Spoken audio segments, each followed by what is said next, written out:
Hello everyone, I am the storyteller and I am here to help you today. I know you use this video to fall asleep, so before that, like the video and subscribe to the channel. Also, where are you from and what time are you watching? Now get comfortable and relax. I remember the first time I walked through that alley at night. I had just finished a long shift at work and I felt drained. My back hurt from sitting in front of a computer all day, and my eyes were tired from staring at the screen. I wanted to get home as fast as possible. The alley seemed like a shortcut that would shave 5 minutes off my commute. It looked harmless during the day, just a narrow path between two brick walls with a few trash cans on one side. But at night, something about it felt off. I heard a faint sound, like a whisper. I stopped and listened. It sounded like my name, barely audible. I shined my phone's flashlight down the alley, but I didn't see anything. I felt a slight chill run down my spine. I told myself it was the wind, or maybe a cat. I walked home, trying to ignore the shaky feeling in my legs. The next day, I used the same alley around noon. There was nothing strange about it then. I heard cars passing by on the nearby street. I saw a piece of cardboard leaning against the wall. There was a mild odor of garbage, but it wasn't overwhelming. The alley felt boring and ordinary. I even wondered if I had imagined the whisper. I shrugged it off and headed to work. That night, I finished late again. I had an option to take a longer route, but I felt stubborn.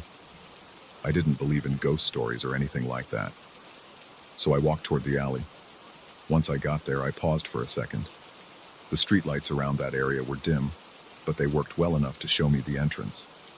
The alley was dark, so I turned on my phone's flashlight. At first, it was quiet. My footsteps echoed off the walls. Then, about halfway through, I heard the whisper again. It sounded like my name, drawn out in a low tone. I tried to focus on where it came from. The sound seemed to bounce off the brick walls, making it impossible to pinpoint. I felt my breathing speed up. My hands got sweaty, and I tried to hold the phone steady. I scanned from left to right. Nobody was there. I felt my heart pounding. I mumbled, "Hello?" but didn't get a reply. I swallowed hard, then forced myself to keep walking. When I reached the other side, I looked back. The whisper had stopped. For the rest of that week, I tried to ignore the alley, but it was too convenient to pass up. It cut a chunk of time off my walk home, and I hated long detours. Every night, though, the same thing happened. I would get to the alley, turn on my flashlight, and start walking. A few steps in, I'd hear it. My name in that same hushed, drawn-out voice. The alley was never fully dark, because my phone's light bounced around the walls, but I couldn't see anyone. Sometimes I thought I saw a shadow shift, but I wasn't sure if it was my imagination. I'd stop to listen. I'd hold my breath, hoping to catch a clearer sound. All I ever heard was the whisper. I tried calling out again and again. No one ever answered me. I started to feel tense every time I came home at night. I'd feel my stomach tighten as I approached the alley. My shoulders would bunch up. My palms would get clammy. Even my throat felt dry. I told myself it was just some weird trick of acoustics or an echo, but the tension didn't go away. One evening, I decided to record it. I didn't have fancy equipment, just my phone, but I wanted proof that I wasn't losing my mind. I waited until it was late, probably around 11 p.m., when there weren't many people on the street. I turned on the camera and started recording before I stepped into the alley. My heart was already beating faster than normal. I tried to keep my breathing steady, but my chest felt tight. As I walked, I held the phone out in front of me, shining the flashlight with one hand and recording video with the other. The night air felt cold on my face, and my ears picked up every little sound. The hum of a distant car engine, the shuffle of a plastic bag on the ground, and then that soft voice. It whispered my name again. My skin broke out in goosebumps. I pointed my phone in the direction of the sound. I saw brick walls, some graffiti, and a bit of broken glass near the corner. No movement, no person. I stood still for about 30 seconds, trying to catch more audio. The whisper came again, a little louder, but I still couldn't see anyone. My legs wanted to run, but I forced myself to stand. My mind was racing. I thought, if someone's messing with me, they'd show themselves by now. But no one did. After a few more seconds, I hurried out of there. When I got to my apartment, I locked the door and immediately played back the video. I watched every second, turning up the volume to catch every detail. The whisper wasn't there.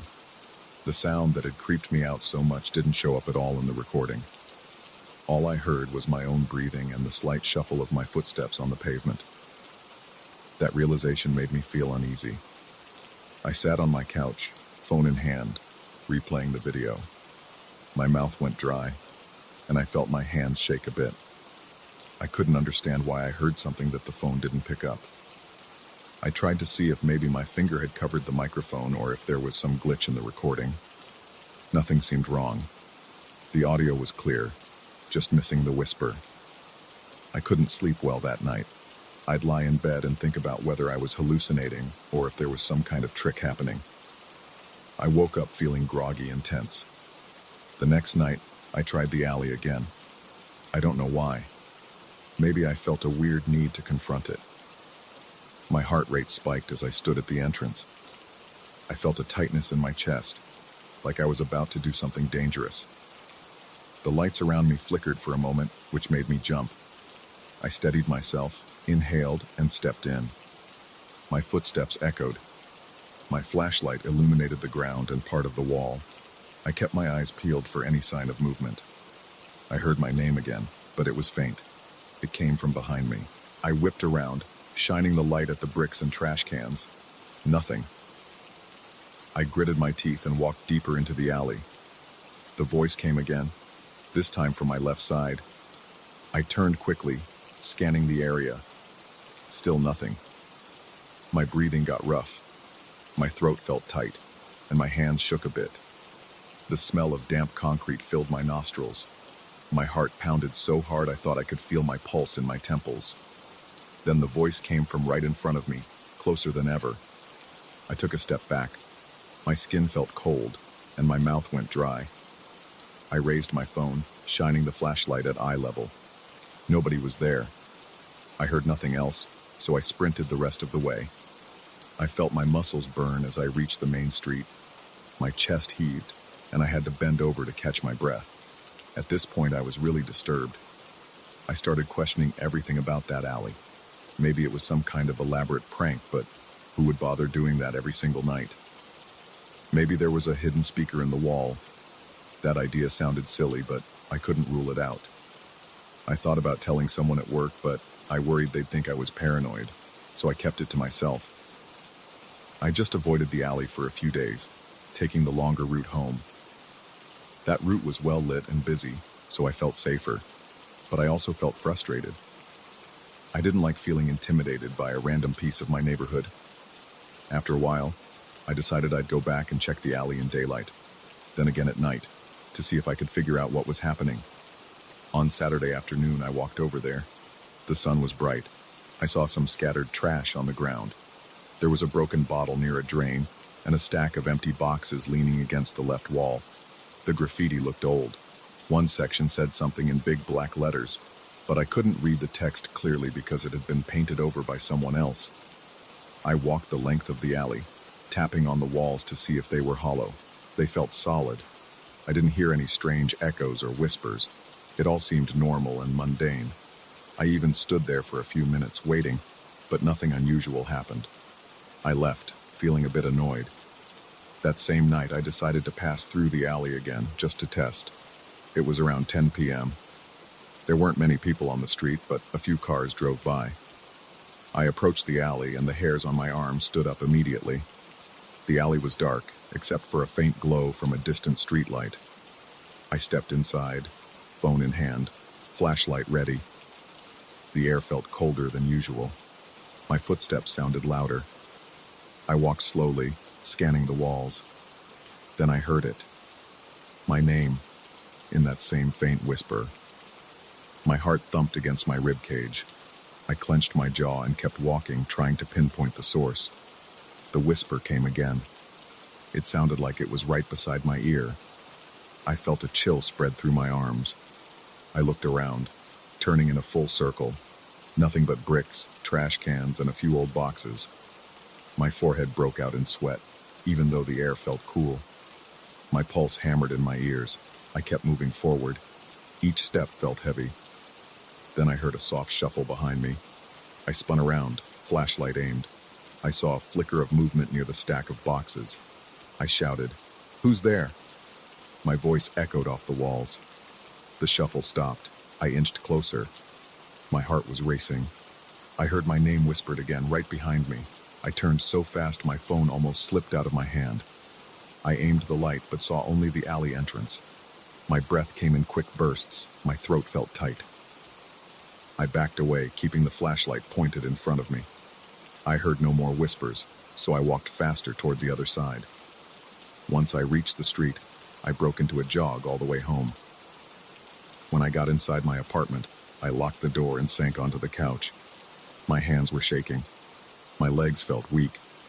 I wiped the sweat off my forehead. I stared at the floor for a good 10 minutes, just trying to calm down. I thought about calling the police, but what would I report? That I heard whispers calling my name in an empty alley? They'd probably ask if I was feeling well or if I'd had anything to drink. I didn't want that.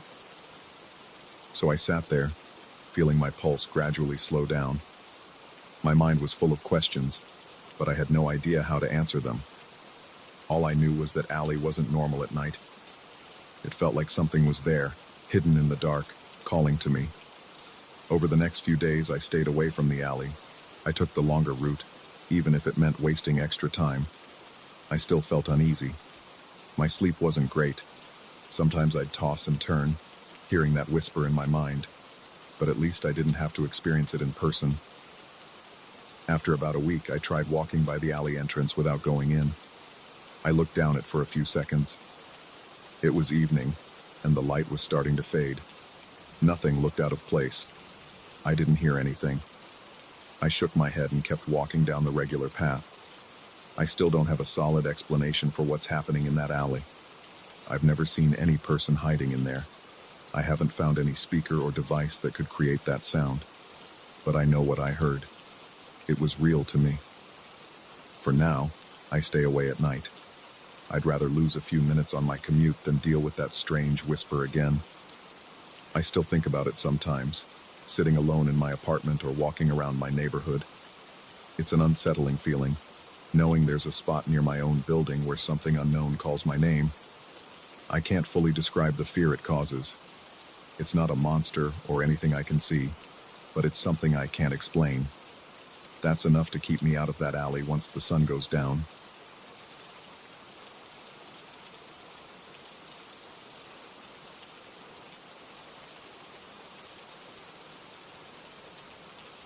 I woke up that night drenched in sweat.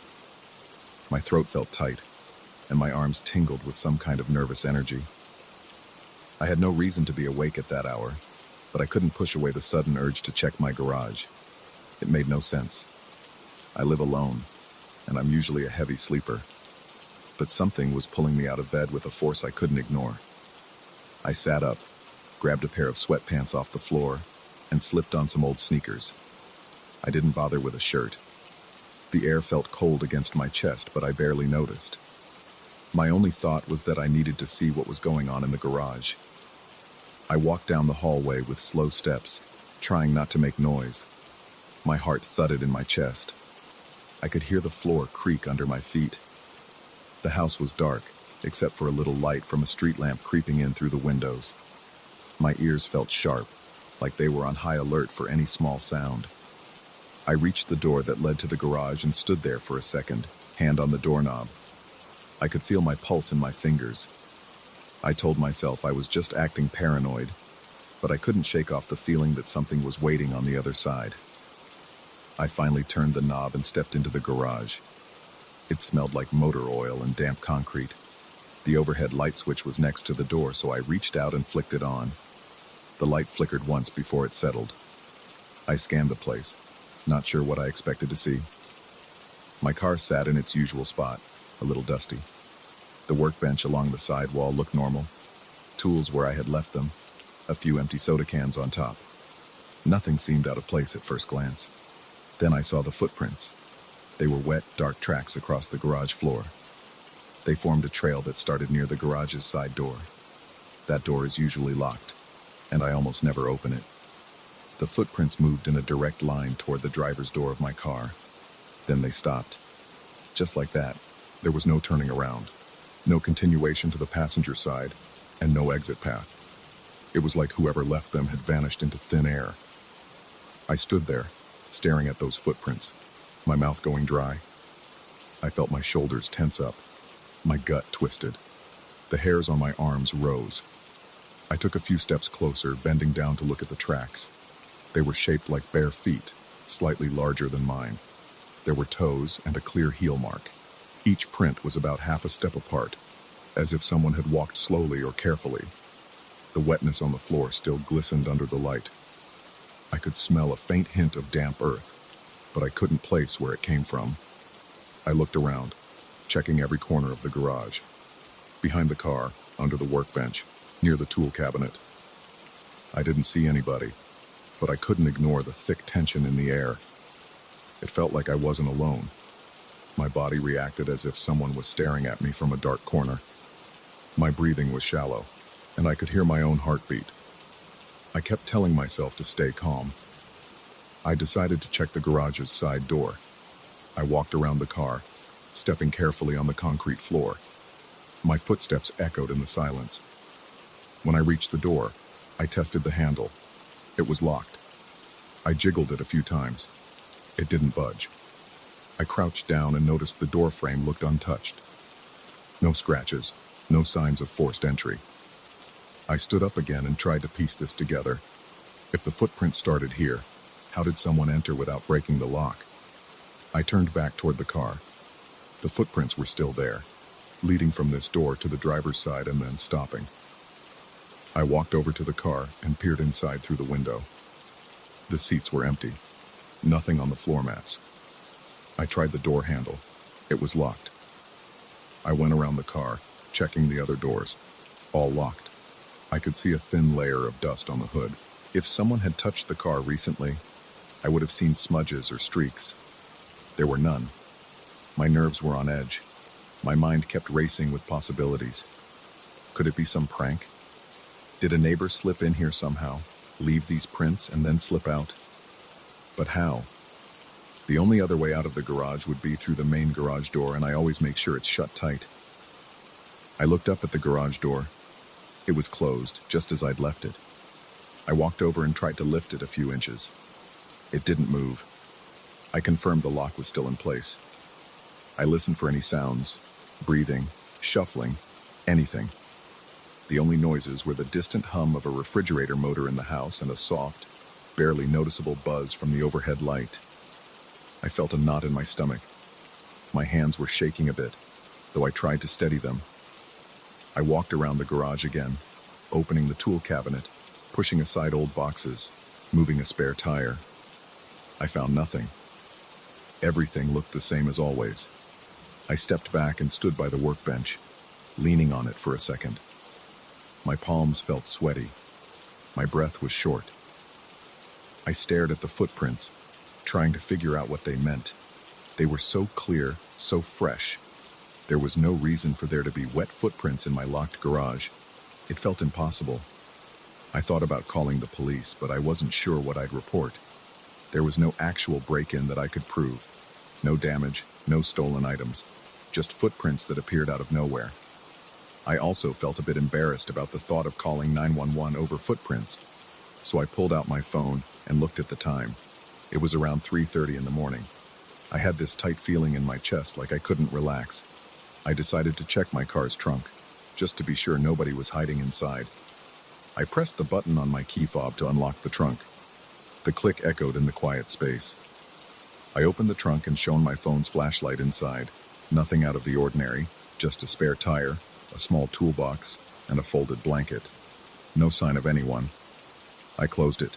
The slam of the trunk lid made me jump a bit. My heart was still pounding. I made sure the car was locked again and walked back to the door that led into the house. My instincts told me to keep looking, but I felt uneasy staying in that garage any longer. I double-checked the garage interior. I flicked the light switch off, then on again, just to see if the sudden darkness might reveal something. Nothing changed. The footprints remained. They didn't fade or lead anywhere else. I felt watched, but I couldn't see any eyes on me. My shoulders were tight, and my jaw hurt from clenching it. My mind kept screaming that there was something wrong. I turned off the light and stepped back into the house, locking the door behind me. The hallway felt cold against my skin. I stood there for a moment, hands still on the doorknob. My breathing was shallow, and my head felt light. I wondered if I should grab a weapon, just in case. I'm not big on guns, but I do keep a baseball bat under my bed. I walked back to my bedroom and opened the closet. I grabbed the bat and held it for a second, testing its weight in my hands. It felt comforting in a basic way, like at least I had something if there was an intruder. I went through the house, flipping on lights as I moved. The living room, the kitchen, the small guest room. Everything looked normal. The doors and windows were locked. I didn't see any more footprints. I didn't find any open windows. I listened for floor creaks or any sign of movement. Silence. Eventually, I circled back to the kitchen. My throat was so dry that I poured myself a glass of water. I drank it in one long gulp, trying to calm my nerves. I felt shaky, but I told myself I couldn't just ignore this. If someone had been in my garage, they could still be around. Maybe they ran off when they heard me. Maybe they were hiding outside. The thought sent a cold wave through my body.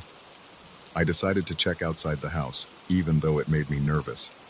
I grabbed my keys, unlocked my back door, and stepped onto the patio. It was dark except for the faint glow of the streetlights on the other side of my fence. I held the bat in my right hand, keeping it close to my leg. The grass was a little wet, so my sneakers sank in slightly as I walked. I looked at the ground, trying to see if there were more footprints. I couldn't see any. The yard was still. My air conditioning unit hummed quietly. I glanced around the fence line, shining my phone's flashlight. Nothing. No person lurking, no strange silhouettes, no movement. I felt a chill run down my arms, and I caught myself breathing fast. I forced myself to take a slow breath and keep looking. I checked the side gate. It was locked. I walked around the perimeter of the yard, searching for any signs of forced entry or disturbed soil. Everything was in order. I went back inside, locked the door, and stood in the kitchen for a moment. The house was quiet. My ears were almost ringing from the silence.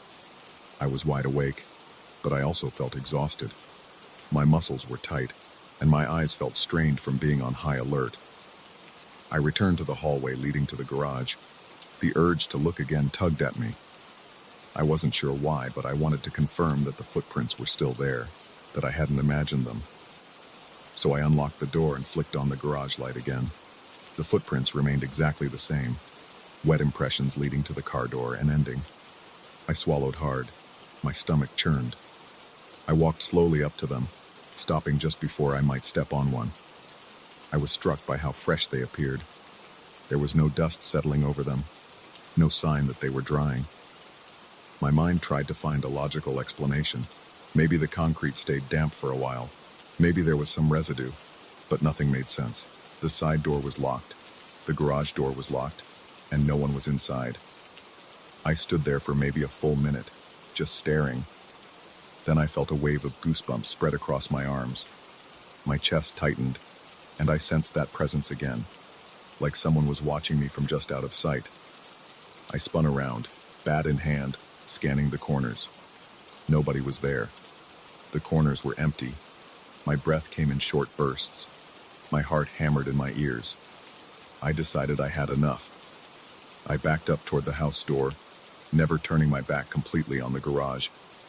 My hand felt sweaty against the bat handle. I reached for the light switch and turned it off, plunging the garage into darkness. My own reflection in the small window near the door startled me for a second. I pulled the door shut, locked it, and stood in the hallway again, trying to steady my breathing. My pulse still pounded. My skin felt clammy. I headed to the living room, flipped on a lamp, and sat on the couch. The room felt cramped, even though nothing had changed. I kept the bat close, resting it against my leg. My mind raced, replaying the scene in the garage. Wet footprints, locked doors, that intense feeling of being watched. I couldn't explain it.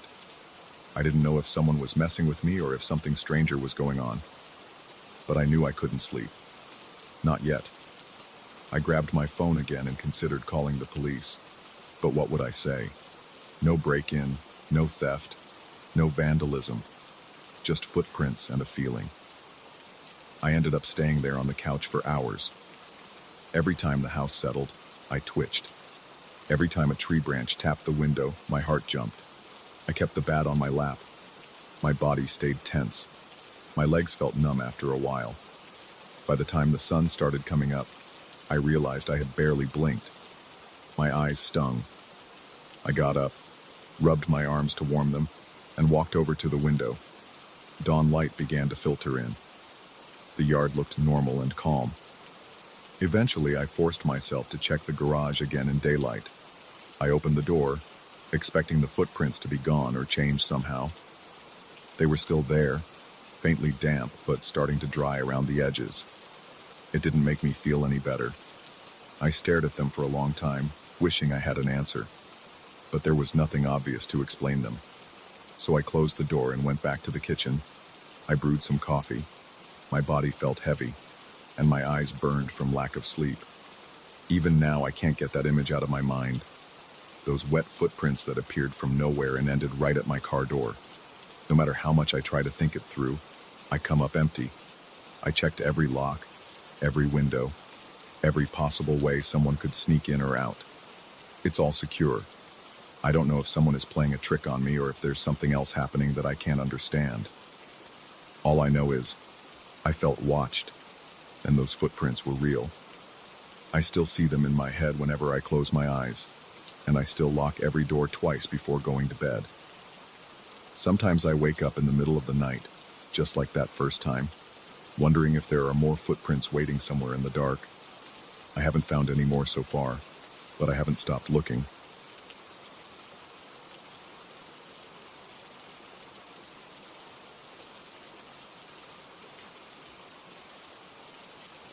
I stepped out of my car and felt the heat hitting my face right away. My colleague had invited me to his farm for the weekend, and I agreed without thinking much about it. I wanted a change of scenery, and I was curious to see what kind of place he owned. I expected a calm spot with open fields, a few animals, and maybe a cozy house near a dirt road. I didn't expect to find a boarded-up wooden shed off to the side that made me feel uneasy the moment I saw it. My colleague, Tom, greeted me at the entrance. He wore a dusty cap and jeans with a rip at one knee. He shook my hand and pointed around, showing me the barn, the chicken coop, and the house where I'd be staying. Everything looked normal. There were a few fences that needed repair, but nothing unusual. The main house had chipped paint and a porch with old chairs that creaked in the breeze. I felt comfortable enough until I noticed a smaller structure at the far edge of the property. It sat behind a patch of tall grass, and it seemed out of place. The walls were gray from weather damage, and the door looked slightly warped. I asked Tom about that building. He shrugged and said, "That's an old shed. Nobody uses it anymore. My uncle built it years ago to store firewood, but it's empty now." He sounded casual, and I didn't push the subject. He told me to settle in and said we could walk around later. He went back inside to make dinner. I stood on the porch for a minute, staring at that shed. I wanted to see what was in there. I couldn't say why. It just pulled my attention. After dropping my bag in the guest room, I walked across the yard. I passed by a few chickens pecking at the ground and saw the fence that separated the main property from the patch of grass. It wasn't a tall fence, so I climbed over it without much trouble. The grass almost reached my hips. It rustled when I moved. Each step created a low crunching sound. I looked back at the house. I didn't see Tom anywhere. When I got closer to the shed, I noticed there was a padlock on the door, but the latch was rusted. I tested it. It felt weak. I gave it a tug, and the lock popped right off the latch. I felt a jolt in my stomach. The door creaked open, and stale air drifted out. I leaned forward to look inside. The interior was dim, but I could see the outline of some crates stacked along the walls. The floor was uneven. The walls looked dry and splintered. I couldn't see anything moving in there, so I took a step inside. Dust hung in the air. I smelled something burnt. I aimed my phone's flashlight at the center of the floor. There was a circle of black ash with bits of partially burned wood. It was recent. I saw a faint curl of smoke rising from the pile. It couldn't have been more than an hour old. That made no sense to me, because Tom had said nobody used the shed. I crouched down and touched the ashes with the tip of my boot. They were still warm. I stood up, feeling my heart beat a little faster. I heard a noise behind me. It was a soft creak on the floorboards near the entrance. I spun around, holding my phone's light in that direction. There was no one there. The door was half open. The hinges groaned when a breeze pushed it. I felt a chill on my arms. I stepped over to the doorway and looked outside. The tall grass was still. I didn't see any movement. I scanned left and right. There was no sign of a person. I felt uneasy. My scalp tingled and I swallowed hard. I'm not the type to scare easily, but something about the silent yard made me feel cornered. There was no sound of birds or insects. The air felt heavy. I peered around the edge of the shed and saw only the outline of the house in the distance. My phone vibrated in my hand and I almost jumped. It was Tom, sending me a message that dinner would be ready soon. I replied, "On my way," and slipped my phone back into my pocket. Before I left, I took another look at the ashes. They looked like someone had been there recently. I didn't see footprints, but the floor was a rough plank surface, so footprints wouldn't be obvious. I brushed my hand against one of the crates in the corner. It felt empty, just a hollow sound when I tapped it. I didn't see any tools or personal items, just that circle of ash. I decided to head back and ask Tom again about the shed. I climbed back over the fence and made my way to the main house. Tom was in the kitchen, stirring a pot on the stove. I told him I went to look at the old shed. He gave me a curious look and asked if I saw anything interesting. I decided to be direct. I said, "There was a fresh fire in there. Any idea who might have started it?" He stopped stirring, turned the burner off, and faced me. He scratched the back of his neck. He said he had no clue, and that maybe a farmhand used it for warmth. But he admitted that nobody he knew had any reason to be in that shed. He even seemed a bit unsettled, but he shrugged it off and changed the subject to dinner. We ate in silence for a while. He served a simple meal of rice, beans, and some cooked meat. I kept thinking about that pile of ash. I asked him again about anyone else on the property. He said there were a couple of workers who came by during the day to feed the animals and maintain the fields, but they left before sundown. He had no reason to suspect them of starting a fire in a random shed. His voice was calm, but he avoided looking me in the eye. After dinner, Tom went to his room, saying he wanted to rest. I paced around the living room, glancing at the clock on the wall. It was around 9 p.m. The house felt too quiet. I decided to take another look at the shed, this time with a flashlight. I grabbed a heavy jacket, slipped on my boots, and headed outside. The air was cooler now, and the sky was clear. The moon gave enough light for me to see the outline of the land, but I kept my flashlight pointed ahead. I took the same path, passing the chicken coop and climbing the fence. The grass rustled around my legs. I stepped carefully, listening for any movement. The shed stood in the darkness with the door still slightly ajar. I pushed it open and shone my flashlight inside. The ashes were there, but now they looked disturbed. Someone had scattered them around. The pile wasn't as neat as before, and there were a few spots of dirt kicked into the center. My mouth went dry. I had been gone for maybe 2 hours, and something had already changed. I walked in, scanning the corners with my flashlight. The crates were in the same place, but one of them was open. I stepped closer and saw that it was empty except for some straw. I heard a noise outside, like a twig snapping underfoot. I froze and turned off my flashlight. My heart pounded in my chest. I leaned against the wall, trying to steady my breathing. Then I heard another crack, closer this time. I inched toward the door and peered outside. I saw movement near the fence. A figure ducked behind one of the fence posts. The shape looked like a full-grown adult. I couldn't see details, just a dark outline. My muscles tensed up. I stepped out of the shed, keeping my flashlight off.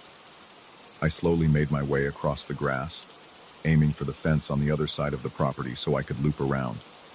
The grass tugged at my pants, and each step felt like it made too much noise. I paused every few seconds, trying to catch any hint of movement. My ears strained. I heard my own heartbeat in my ears. Then I heard a swishing sound, like someone pushing through tall grass. It came from my left, so I moved right. I tried not to breathe too loudly. I reached the fence and ducked behind an old trough that stood by some broken boards. My hands were shaking a bit. My throat felt tight. I stayed still for a moment, scanning the area. I saw the shape again, moving slowly across the yard, heading away from me. The figure was tall, wearing some kind of jacket or coat. I watched it slip through an opening in the fence near the back of the farm. It didn't make much noise, just a gentle rustle of grass. Then it disappeared. I waited another minute before turning on my flashlight. My mind raced with questions. Who was that person? Why were they in the shed? What was the purpose of that fire? I felt frustrated because Tom acted like he had no idea what was happening, yet there was someone sneaking around on his land. I worked my way back to the house, trying to stay quiet. I locked the door when I got inside. Tom's bedroom light was off, so either he was asleep or pretending to be. I considered waking him up, but I felt uncertain about how he'd react. Maybe he already knew something and didn't want to share it. I went to my room and sat on the edge of the bed, thinking. My heart rate finally slowed down. Sleep didn't come easily. I stared at the ceiling for a long time, listening to every creak of the house. I heard the wind push against the windows. I heard the distant cluck of a chicken. Around midnight, I thought I heard a faint scraping sound at the back door, but I might have imagined it. I got up and checked. There was nothing there. The night dragged on, and I eventually dozed off sometime after 2 a.m. When I woke up, the sun was already high. Tom was in the kitchen making coffee. I joined him, and he casually asked if I had slept well. I told him about the person I saw in the yard. He frowned and said that was strange. I asked if we should call the authorities or at least confront the farmhands. He shrugged and said we could walk around the fence line to see if we could find any footprints. I agreed. We walked the perimeter of the property, checking for signs of trespassing. We found a section of the fence behind the shed that looked loose, like someone had pushed it aside. There were a few flattened spots in the grass, but nothing else. We didn't find any belongings or tools. We didn't see footprints in the dirt, just scattered patches of dry grass. The ground was hard from lack of rain, so it was difficult to see any impressions. I asked Tom if he had enemies, or if anyone local had a grudge against his family.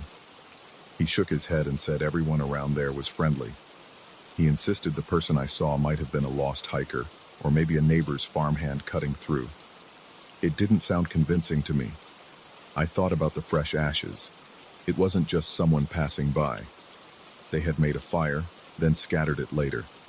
Tom acted casual for the rest of the morning. We fed the chickens, checked the garden, and fixed a broken fence post. I tried to get more information from him about the shed, but he kept saying it was just an old storage space. I felt like he was hiding something. He kept changing the subject to other chores. By midday, I was exhausted. My nerves were on edge from the night before. I sat on the porch, drinking water, and watched the path to the shed. The sun beat down on the yard, and everything looked ordinary, except I couldn't shake that feeling of unease. I decided I would leave that evening. I didn't feel comfortable staying another night. Later, before I started packing, I went to the shed one last time. It looked the same as before, except the door was shut and locked with a new metal latch. I tested it. It was secure. I crouched down and peered through a gap in the boards. I saw the crates inside. I couldn't see the ashes from that angle. Everything was still. The air around me felt thick. I turned and looked behind me. There was no one there, but I felt watched. I took a deep breath and headed back to my car. Tom didn't try to stop me from leaving. He just waved goodbye and said we'd catch up later. I drove away, feeling tense. My palms felt sweaty on the steering wheel. I kept thinking about that figure in the grass and the sound of footsteps on the shed floor. I couldn't explain any of it, and Tom didn't give me answers. Maybe he didn't have them. Maybe he just didn't want to talk. All I knew was that I left that farm with a tightness in my chest. I couldn't shake the feeling that something was hiding in that old wooden shed, something that didn't want visitors. I kept glancing in the rearview mirror until the farm disappeared behind me. I felt relief when the road opened up to the main highway. I had a sense of escape, but my curiosity still nagged at me. There were fresh ashes, a locked shed, and footsteps that seemed to vanish. The entire experience stayed in my mind for days. I still wonder who was behind me in that shed and what they were doing. Maybe I'll never know, but I'm sure of one thing. Whatever was out there didn't want anyone else to find out, and I have no desire to go back and push my luck.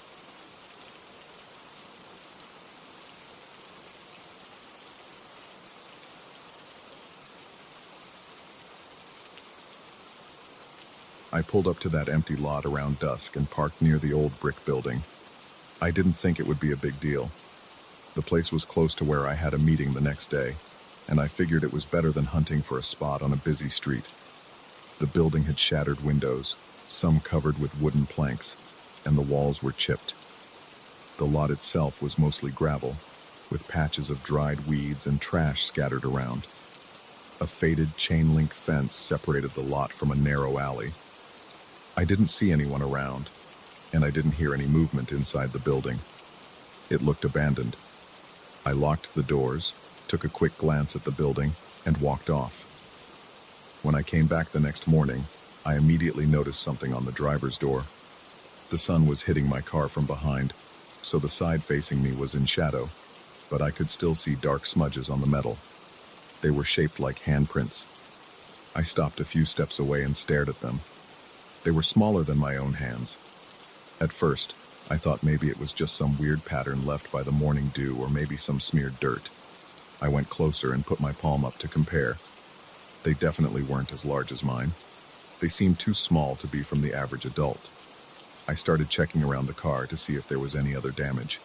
Everything else looked normal. No scratches on the paint, no dents, no broken windows. Only these odd handprints on the driver's side. The prints didn't look like a prank because I couldn't see any footprints nearby or any trail of dust that would explain how a person got close without leaving more marks. I glanced at the ground and kicked at the gravel, but it didn't reveal anything. I felt uneasy, but I didn't want to overreact. I wiped the prints away with a cloth I kept in the trunk.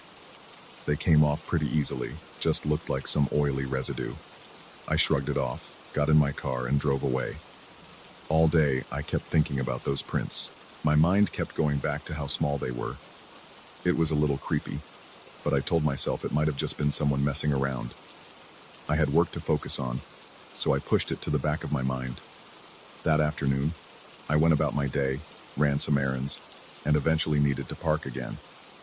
Because the vacant lot was free and convenient, I decided to do the same thing that evening. I tried to ignore the odd feeling in my gut telling me to find a different spot. I thought it was silly to avoid it just because of some weird marks. I parked around the same area, near the fence. The building's windows were higher up from there, so I couldn't see inside. There was a slight breeze.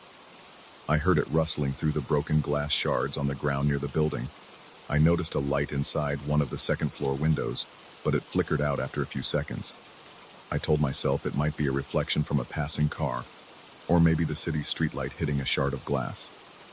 I tried to ignore it. Still, I looked around to see if there was any sign of people. Nothing. I leaned my seat back a bit, trying to shake off the weird sense that I was being watched. I waited a moment, then got out of the car, locked it, and left. I came back late that night, around 10 o'clock. The streetlights barely reached the middle of the lot, and my car was sitting in a dim corner. As soon as I got close, I saw the prints again. This time, there were several. Not just on the driver's door, but on the hood and the rear bumper. They were scattered in different positions, some slightly overlapping. All of them were small, like the ones from earlier. I felt my heart rate spike, my chest tightened, and my mouth went dry. I glanced around, half expecting to see someone crouched behind the car. Nothing moved.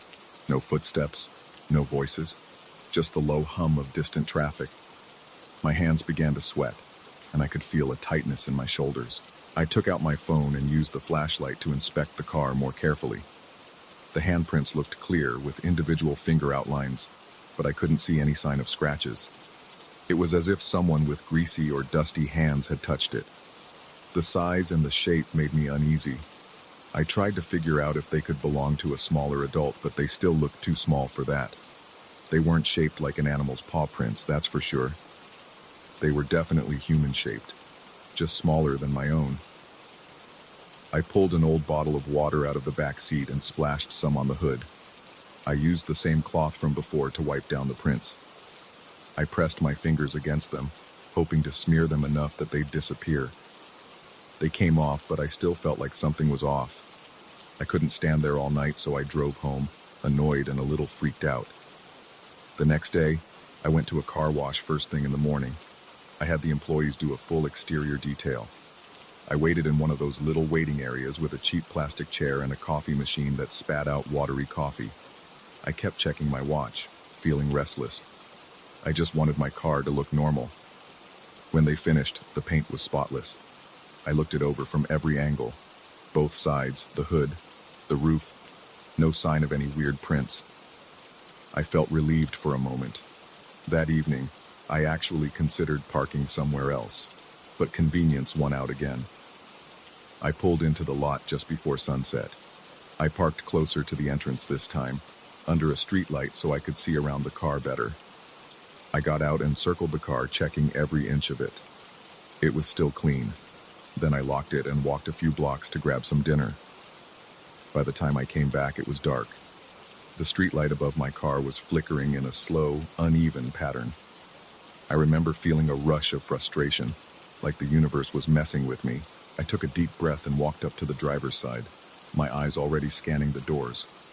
Sure enough, there they were again. 2 small handprints on the rear door's window, another faint one on the trunk, near the taillight. I felt my stomach twist. My jaw clenched so hard I got a sudden headache.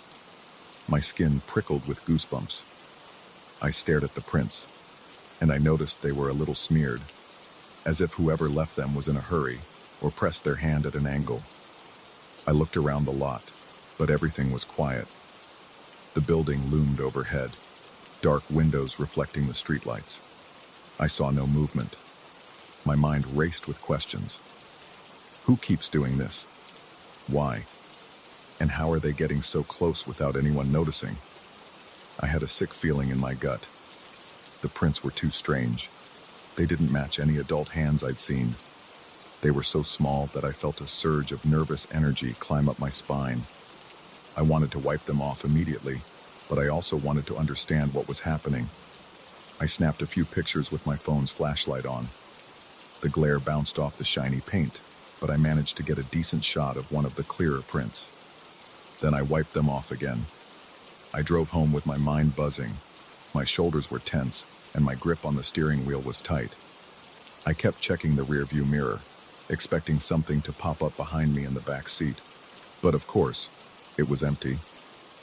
When I got home, I parked in my driveway, which was well lit by my porch light. I got out and walked around to check. No new prints. I felt a bit more at ease. That night, I didn't sleep well. I kept tossing and turning, thinking about the shape of those prints. They were so definite, so deliberate. Around 3 a.m, I got up and paced around my living room. I looked out the window at my car in the driveway. It sat there, silent and clean. Nothing abnormal. Eventually, I dozed off on my couch. The following day, I had an early appointment, so I left the house at first light. Everything seemed fine during the day. I didn't see any new prints, and I actually started to think maybe the issue was connected to that lot specifically. That made sense to me. I'd never seen the handprints in other places. Whatever was causing them had to be related to that old building or the area around it. I decided to avoid the place for a while. Later that afternoon, I got stuck in traffic on the way to meet a friend. By the time I found street parking near his building, I realized it was too far from his apartment, and I'd have to walk. Then I spotted a gap in the line of parked cars closer to my destination. I pulled up and saw the no parking sign was half covered by graffiti. I didn't want to risk a ticket, so I looked around for other options. Finally, I recognized a side street that led back to the same vacant lot. It was the only place that still had open parking spots. My stomach knotted up. I sat there for a minute, drumming my fingers on the steering wheel. I decided to go for it, but I felt a sense of dread as I turned onto that side street. I drove onto the gravel, hearing it crunch under my tires. I kept glancing at the old building. It didn't look any different, but the windows on the second floor still gave me an uneasy feeling. I parked quickly, shut off the engine, and stepped out. The wind was still, and the evening light made the broken windows look like empty eye sockets. I walked around my car one more time, took a breath, and headed off to meet my friend.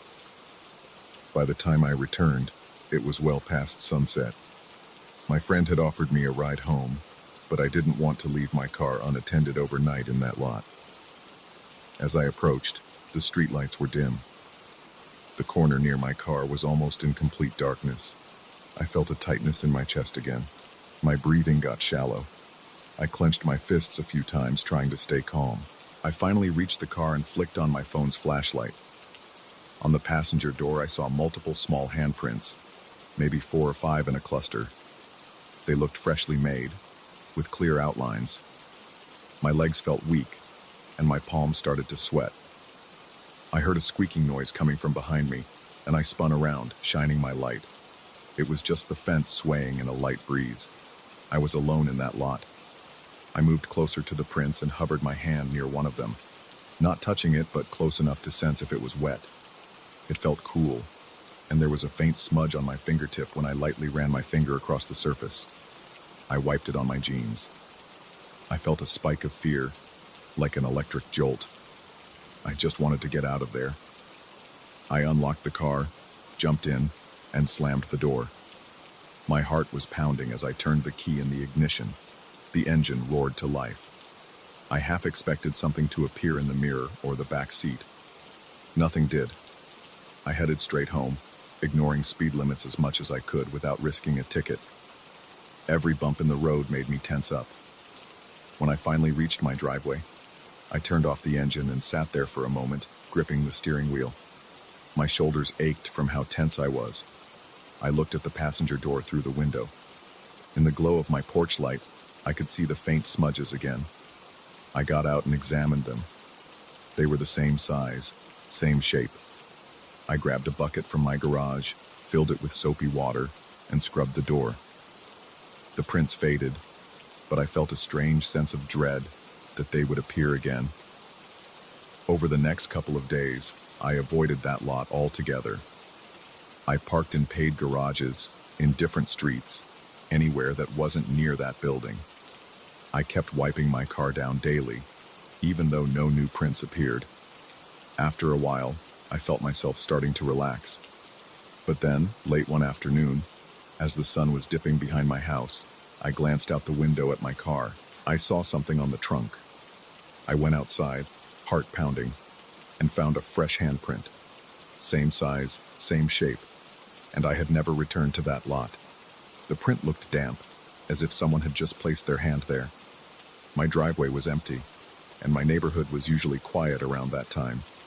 I couldn't find any footprints or signs of anyone around. I stood there, feeling my skin prickle. Now, every evening I check my car. Almost every time, I find a new handprint. No matter how much I scrub or polish, they keep coming back. They always show up around sunset. They never appear anywhere else around my home. No windows, no doors, nothing. Only on my car. I don't know who or what is leaving them, but the size of those hands keeps bothering me. I've tried installing a small security camera in my window, aiming it at the driveway.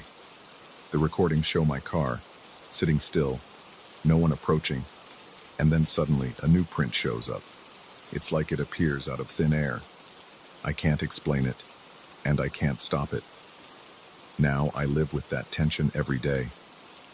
Whenever I see the sky turning orange, I feel my heart beat faster. I wait to see where the new handprint will be. I don't know how to get rid of it.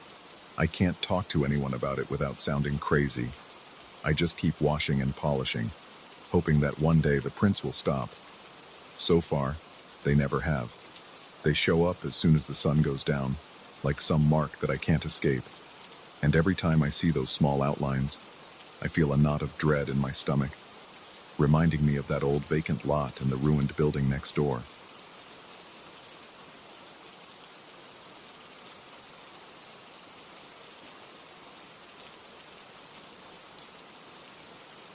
I knew I shouldn't have stayed after dark, but I showed up late, and I had a job to do. That's how it started. Me in an old mansion, alone with my toolbox, convinced I could wrap things up without any hassle. I was wrong. As soon as I stepped inside that place, I felt off balance. The floors groaned under my boots and the air felt still. If I'd known what was coming, I would have walked out right away. But I didn't. I figured I would just get in and get out. It's never that simple. I parked my truck in a gravel driveway that stretched around the side of the mansion. The building was bigger than I expected. It had 2 floors and some kind of attic that looked half collapsed. The windows were tall, but half of them were boarded up, and the paint was peeling. When I stepped out of my truck, I saw a few construction vehicles parked farther down, but they were empty. Lights were off inside. The crew must have called it a day. I was behind schedule, so they didn't bother waiting.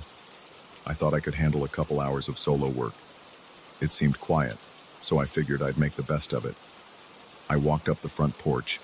The wood creaked under my feet, and I heard the wind slip through a gap in the door frame. I tried the main door, but it was locked. Then I remembered the site manager told me there was a side entrance open for workers who arrived late.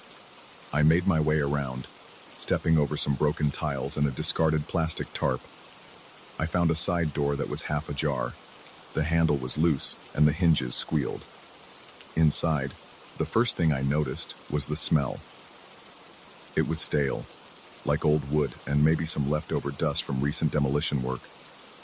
I clicked on my flashlight. The hallway stretched about 20 feet before it opened into a bigger room with high ceilings. I saw exposed wires hanging from the ceiling and scraps of drywall scattered on the floor. My job was to install a few conduits for new wiring, mostly on the ground floor and part of the second floor. The manager told me they planned to finish rough electrical work by the end of the week. My phone showed it was a little after 7 p.m. I felt annoyed that I showed up so late, but I decided to get started. I found a corner near the front hallway that needed conduit routing. The studs were open so I could run the pipes without having to cut into walls. I knelt down, grabbed my measuring tape, and tried to focus.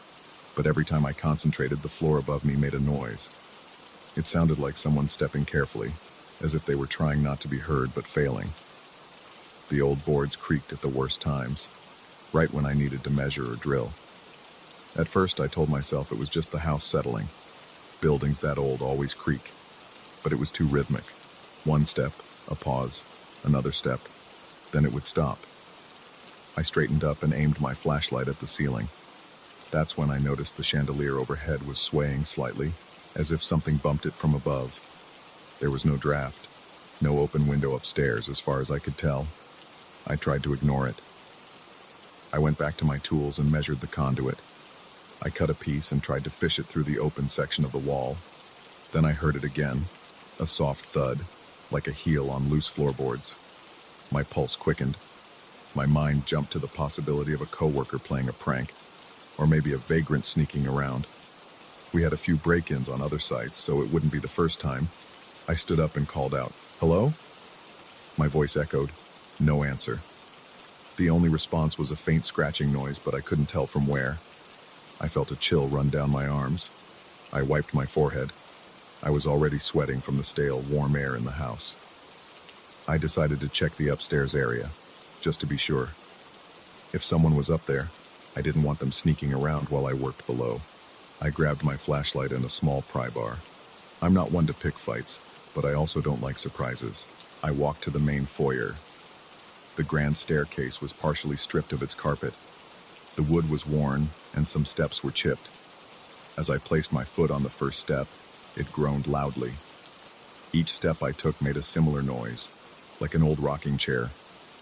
Halfway up, I heard a creak above me. I froze. I held my breath and listened. My heart was pounding against my chest, and it felt like my pulse was throbbing in my neck. Then a board up there squeaked again. I aimed my flashlight at the top of the stairs, expecting to see movement. Nothing. Just a wide hallway with a row of doors on each side. The walls had peeling wallpaper that was half torn off. The floor was littered with bits of plaster and old nails. The smell was musty, even worse than downstairs. I reached the top and looked around. The hallway lights weren't working. A single bulb hung from the ceiling, but it was dead. My flashlight cut through the darkness, and I saw dust floating in the beam. I checked the first room on my left. It was empty, with a big hole in the ceiling where someone had removed old insulation. I peered inside and saw no one, just some broken furniture. I turned around and looked into the room on the right. Same situation. Empty space, old wooden floors, no sign of anyone. I kept moving, trying to be systematic, even though I felt uneasy. The footsteps started again, but this time they seemed to come from behind me. I spun around, shining the light toward the far end of the hallway. Nothing moved, but I heard another creak. My skin prickled.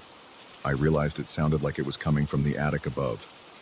The site manager never mentioned an attic, but I saw that there was a hatch at the end of the hallway.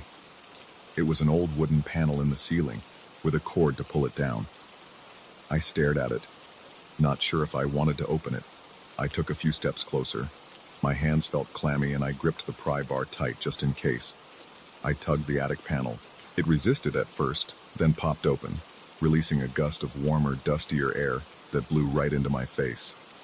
I coughed and stepped back. A small ladder folded down. My flashlight beam lit up the inside of the attic. It was cramped, with a pitched roof and a few wooden beams. Nothing looked out of place at first glance. I called out again. "Hey, if someone's up there, I just want to finish my work. I'm not looking for trouble." No response. I decided not to climb up. I didn't see any reason to risk it.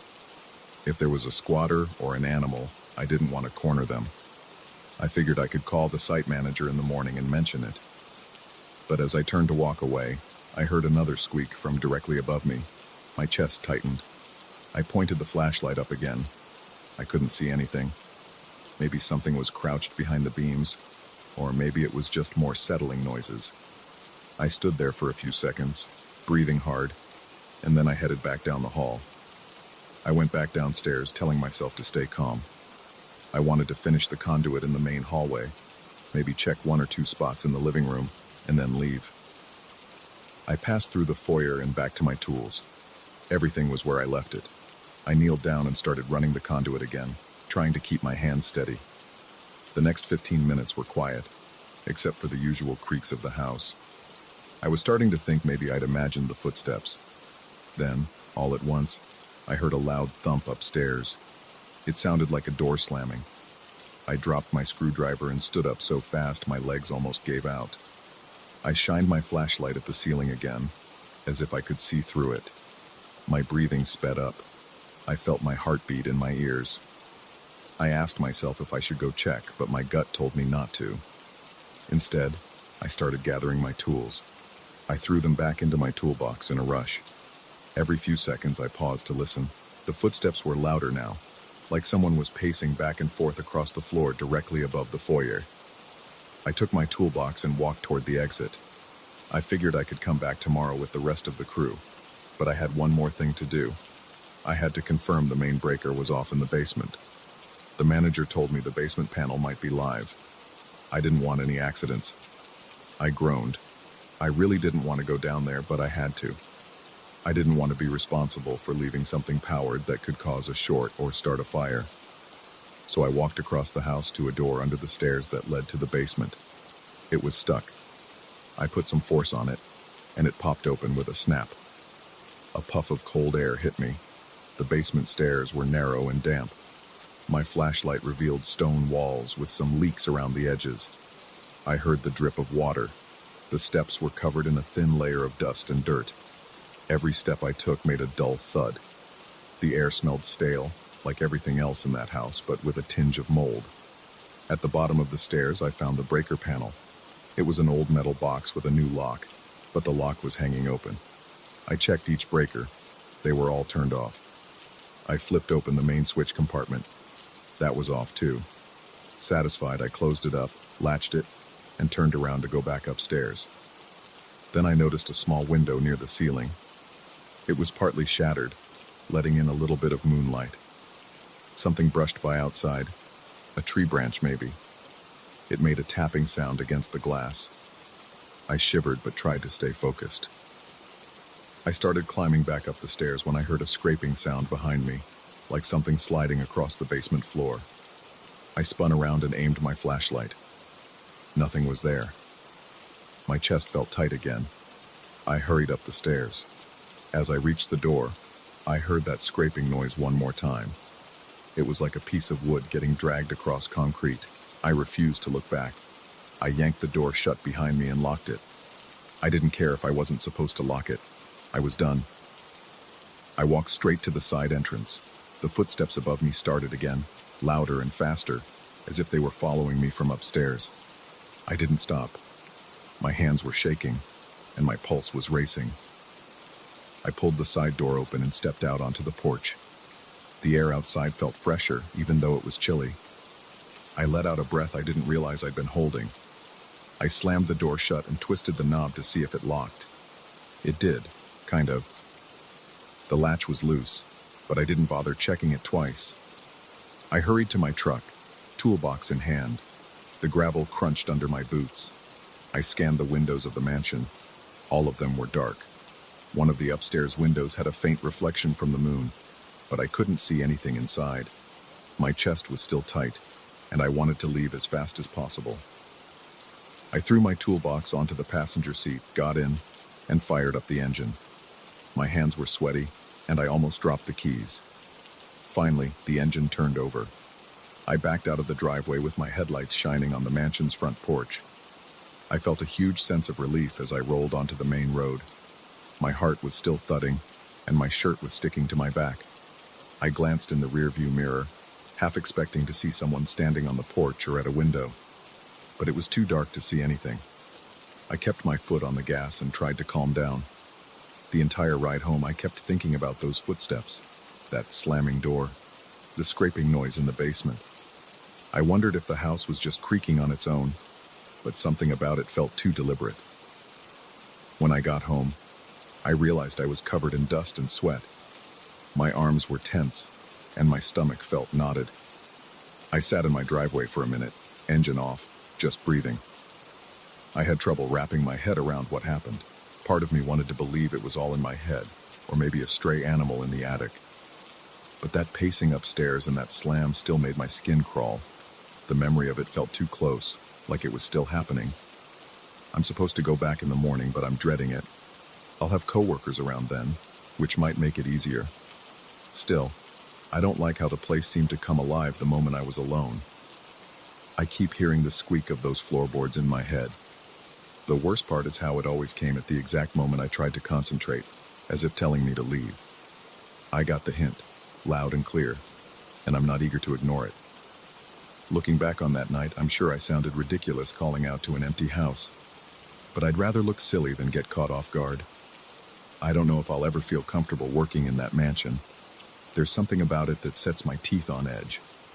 All I know is, next time, I'm showing up early, and I'm not staying until after sundown. I don't care how much conduit I still have to install. If I hear even one footstep that shouldn't be there, I'm packing up and leaving. I'm not taking any chances again. When a house like that wants you out, it lets you know. And I'm not planning to argue with it.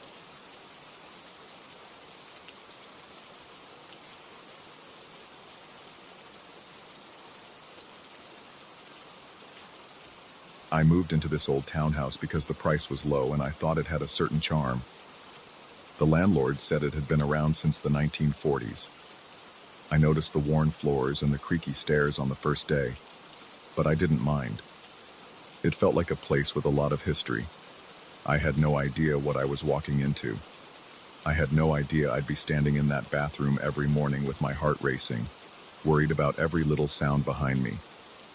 I'm going to tell you everything that happened, step by step, exactly how I experienced it. When I first got the keys, I walked through the front door and immediately noticed a faint smell of old wood. The entry hall was narrow, with a single overhead light that flickered now and then. I set down my boxes in the living room and did a quick walkthrough of the house to get a feel for it. The upstairs bedrooms looked ordinary enough. The hallway had some chipped paint, and the railing felt a little loose, but I didn't see anything too alarming. The bathroom caught my attention because of the old fixtures. The sink looked like it was from another era. The bathtub had those metal claw feet that I'd only ever seen in pictures. On the first day, I didn't spend much time in there. I just looked around, noted the shower head was kind of rusty, and then went back to unpack. A couple of nights later, I was brushing my teeth before bed. I heard a rattling sound when I set my toothbrush on the sink. It seemed to come from behind the wall. It stopped after a second or two, so I shrugged it off. I assumed it was the pipes settling or maybe some rat scurrying around inside. I wasn't thrilled about the possibility of rodents, but I tried to ignore it. The next morning, I went into the bathroom again. This time, I had my razor in hand because I needed to shave for work. That's when I noticed a small rectangular opening near the bottom of the wall behind the toilet. It wasn't big, maybe a few inches wide. It had a cover on it, but the cover looked old and a bit loose. I wouldn't have seen it if I hadn't dropped my shaving cream on the floor and bent down to pick it up. My curiosity got the better of me, so I pried the cover off and peeked inside. I saw a handful of rusty old razor blades piled up. They looked ancient, as if they'd been sitting there for decades. Some still had little bits of old paper packaging clinging to them. I also noticed some scraps of paper with handwritten notes in what looked like faded black ink. The writing was almost impossible to read. Most of it had bled or faded into near illegibility. I held a piece up to the light, and I could make out a few words like pain, or maybe razor, but I couldn't be sure. My stomach felt tight as I kept looking at these dusty relics. There was a stale smell coming from that little hole, like old paper and metal mixed together. I placed everything back inside and closed the cover. I told myself I'd look at it more thoroughly some other time. Right then, I was already running late for work. I shaved and tried not to think about it. But while I was standing there shaving, I couldn't shake the weird feeling that someone stood right behind me. The bathroom mirror, an oval one attached to a medicine cabinet, gave me a clear view of the room. There was no one there, but I felt a cold sensation on my neck. The hair on my arm stood up. I finished shaving as quickly as I could and left. When I got home that evening, I went back into the bathroom. I wanted another look at those blades and the notes. I sat down on the edge of the tub and opened the little compartment again. This time, I pulled everything out carefully. I laid the old blades and scraps of paper on the floor. I used the flashlight on my phone to examine the notes. One of them had a date, 1956. Another one seemed to say something like, "I can't do this. Watch me." The ink was faded and patchy, so I could be reading it wrong, but the words gave me a chill. My heart started to pound in my chest. I felt a creeping anxiety, like I was uncovering something I wasn't supposed to see. My breathing got faster, and my hands felt clammy. I stuffed the notes back in the hole, but I kept one of the blades out for a closer look. It had some manufacturer's mark on it. I squinted and saw that it read Gillette in old lettering. The edge was rusty, and a bit of metal flaked off on my fingers. I put it back in the hole. I didn't know if these had some historic value or if they were just junk. I decided to leave them there and not throw them out. Something about them felt important, even if I didn't fully understand why. That night, I heard the pipes creak again. It was louder this time, almost like tapping. It came from the bathroom wall. I got out of bed and walked down the hall in the dark, my bare feet making the floorboards squeak. My heart pounded the whole way. When I reached the bathroom, I flipped on the light and saw nothing unusual. The sound had stopped. The little opening in the wall was still closed. Everything looked normal, except I felt that tight knot in my stomach again. Over the next few days, I kept noticing little things. The faucet in the bathroom sometimes dripped, even though I'd make sure to turn it off tightly. The door hinges squeaked at odd hours, as if someone was pushing the door open when I wasn't around. At one point, I walked past the bathroom door and thought I saw a flicker of movement in the mirror. It was so quick that I couldn't tell what it was. Maybe just my reflection at a strange angle. Still, it made me freeze in place. My legs felt weak, and my breathing grew shallow. A week later, I woke up early on a Saturday morning to shave before meeting a friend. I stepped into the bathroom, clicked on the light, and stared at my reflection. My eyes looked tired from a rough night's sleep. I started to lather up my face with shaving cream. Then I heard a scratching sound from the wall behind the toilet. It was faint but steady. My heart started to beat faster. I leaned over to listen more closely. The sound stopped the moment I moved closer. I stood there, dripping shaving cream onto the floor, trying to make sense of it. After maybe 30 seconds of silence, I decided to ignore it and finish shaving. As soon as I raised the razor to my face, there was a loud thud behind me. I spun around, and the mirror, bolted to the medicine cabinet, fell straight off the wall and clattered into the sink. Shaving cream splattered the mirror, and it nearly shattered right there. I jumped back and let out a curse, my chest pounding so hard I could hear my own pulse in my ears.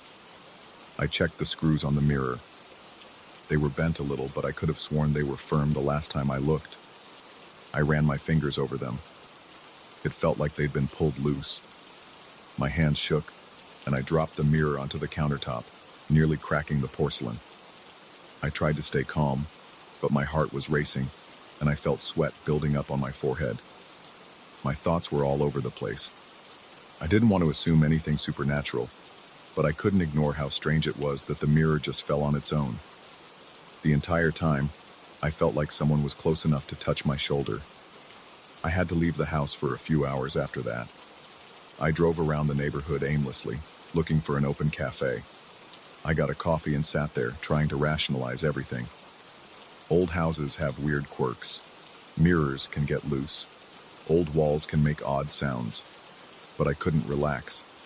My stomach churned, and my neck felt stiff, like I'd slept wrong. I also noticed my jaw was tight, like I was clenching my teeth. I kept replaying that moment in my head, the image of the mirror falling out of nowhere. Later that afternoon, I forced myself to go back. I walked upstairs and took a good look at the bathroom wall. I tapped around to see if there were any hollow spots or rotting wood that might explain the mirror's sudden drop. The wall seemed solid. The little opening where the blades were kept looked unchanged. I pried it open again, hoping to see if something inside was pushing outward. The blades and notes were exactly how I left them. I took them all out and set them on a towel on the floor. This time, I noticed one note had a sentence that looked like, "They watch me." I'm not certain. The ink was too faded, but I caught the words, "they" and "watch." My hands shook as I tried to focus on the writing. I felt like I was invading someone's privacy, maybe someone who had lived here long ago. I put everything back after a minute because I couldn't stand the feeling. Nighttime was the worst. I'd try to sleep, and I'd hear small scraping sounds from the bathroom. One night around 2 a.m., I got up to use the toilet. I flipped on the bathroom light, and my foot slipped on a small puddle of water on the tile floor. The faucet was dripping again, and the drip was much faster this time. I didn't remember leaving it on at all. My hands shook as I turned the knobs, and I felt a prickly sensation on the back of my neck. My reflection in the mirror looked pale, and my eyes were wide. I checked behind the shower curtain, even though I felt foolish doing it. The tub was empty. The shower had dripped a bit, but that was it. Everything else was normal, except for that continuing sense of being watched. I started to dread shaving.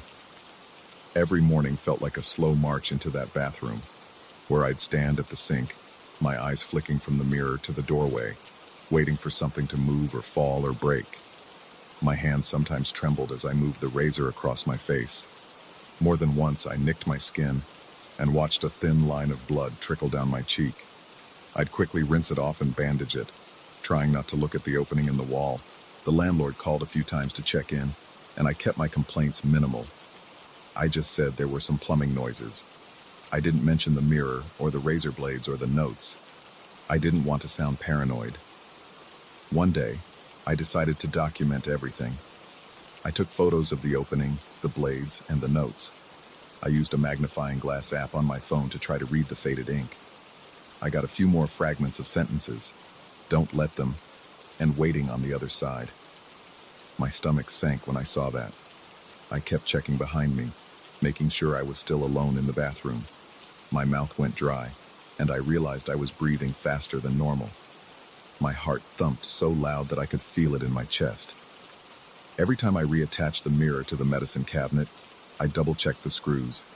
I tested their strength, pulled on the mirror, made sure it wouldn't come loose again. But twice more, I found the mirror off-center, like someone had tugged on it.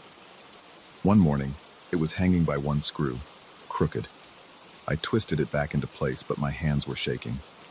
I could see sweat beading on my forehead in the reflection. By the second month, I could barely sleep.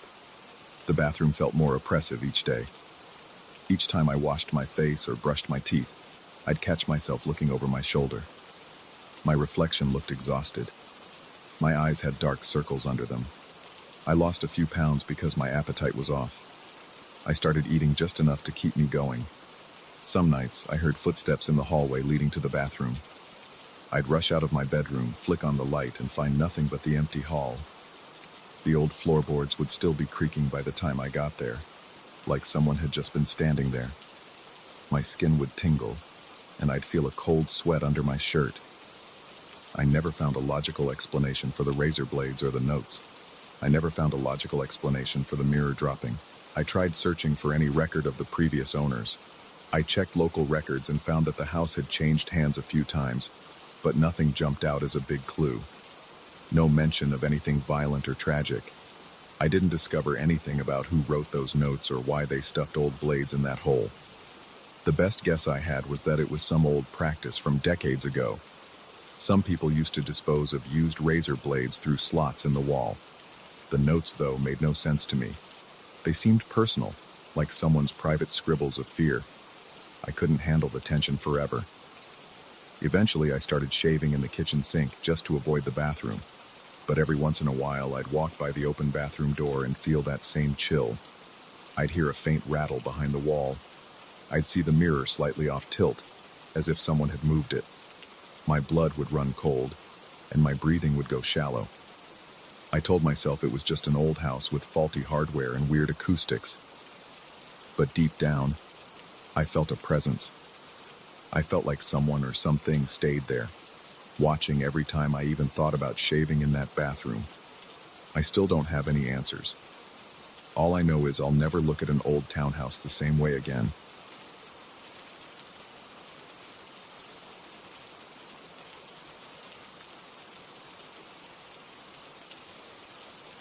Something felt wrong the moment I stepped inside. The front door creaked, and the old floorboards moaned under my shoes, but that wasn't what caught my attention. The pictures on the walls looked slightly crooked. I stared at one frame near the entrance. It seemed tilted just enough for me to notice, like someone had moved it and tried to straighten it but gave up halfway. My eyes moved to another picture further down the hallway. It had the same slant. I wondered if the place was settling, or if there had been a minor earthquake. I took a few steps forward and felt a strange chill in the air. It made my stomach tighten. I approached the hostess station, where a middle-aged woman with tired eyes greeted me. She spoke in a low voice and handed me a menu. She told me to choose any open table. Her tone was clipped, like she wanted to get it over with. I looked around for a good spot. The restaurant was mostly empty. It was late evening, and the lights were dim. I saw a booth near the back and decided it would give me a better view of the dining area. I wanted to see those walls, to watch if anything else looked out of place. I settled into the booth. The vinyl seat squeaked under me. The menu was old and had stains on the edges. I glanced at the options. It was typical diner food: burgers, sandwiches, a few classic dishes. I wasn't really hungry, but I figured I should order something if I was going to sit there. A waitress came by, her face set in a neutral expression. She gave me a quick nod. I ordered a coffee and a simple plate of roasted chicken with potatoes. While I waited, I looked around again. The lighting felt uneven, almost like certain corners of the place were darker than others. I could see a small bar area on the other side of the room. A few stools stood there, and behind the bar was a mirror lined with bottles. An older man, probably the manager, was standing behind the bar. He was cleaning glasses with a dish rag. He glanced at me a couple of times, but he didn't smile. I noticed the pictures on the walls once more. They were old photographs of the restaurant in its early days. Some were black and white, showing groups of people from a different era sitting at these very tables. In one photo, I saw a row of men in suspenders standing behind a counter. The place had been around for over 100 years. That much was clear. But something about the way the frames were angled made me uneasy. They weren't off by much, but enough that I couldn't ignore it. When the waitress brought my coffee, I took a sip. It tasted slightly burnt. I asked her if the pictures on the walls always looked that way. She paused and eyed me for a moment. Then she shrugged and said, "Sometimes they move." Her voice was quiet. She didn't elaborate. I pressed her for details, but she looked away and said she had to check on something in the kitchen. I sat there, tapping my foot on the floor. The place was silent except for the sound of the manager drying glasses and the occasional clatter of dishes from the kitchen. I tried to focus on my coffee, but my eyes kept drifting to the walls. I wondered if the frames were shaking slightly, or if it was just a trick of the dim light. The manager walked out from behind the bar and approached my booth. He stood there for a moment, holding a glass in one hand and the rag in the other. He said, "We get small tremors sometimes. Or maybe it's just the wind outside. They move around, but it's nothing to worry about." His tone sounded rehearsed, like he'd said the same line dozens of times. Then he added, "It's an old building. Stuff happens." And he walked away. I felt a prickle of anxiety in my chest. It wasn't just the pictures. The entire place felt like it was holding its breath. I looked toward the kitchen door, which had a small rectangular window. I thought I saw a shadow pass by, but when I kept looking, nothing moved.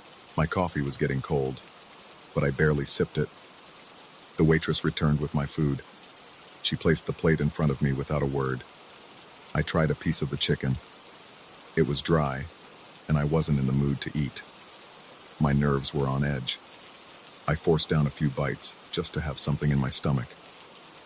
After a few minutes, I heard a scraping noise from the direction of the bar. I turned my head and saw two glasses sliding across the countertop by themselves. They moved a few inches before stopping. There was no one behind the bar, and there was no visible reason for the movement. My jaw tightened. I felt my hands grip the edge of the table. I glanced around to see if anyone else noticed. The manager was in the corner, pretending to focus on a shelf of liquor bottles. The waitress was in the kitchen again.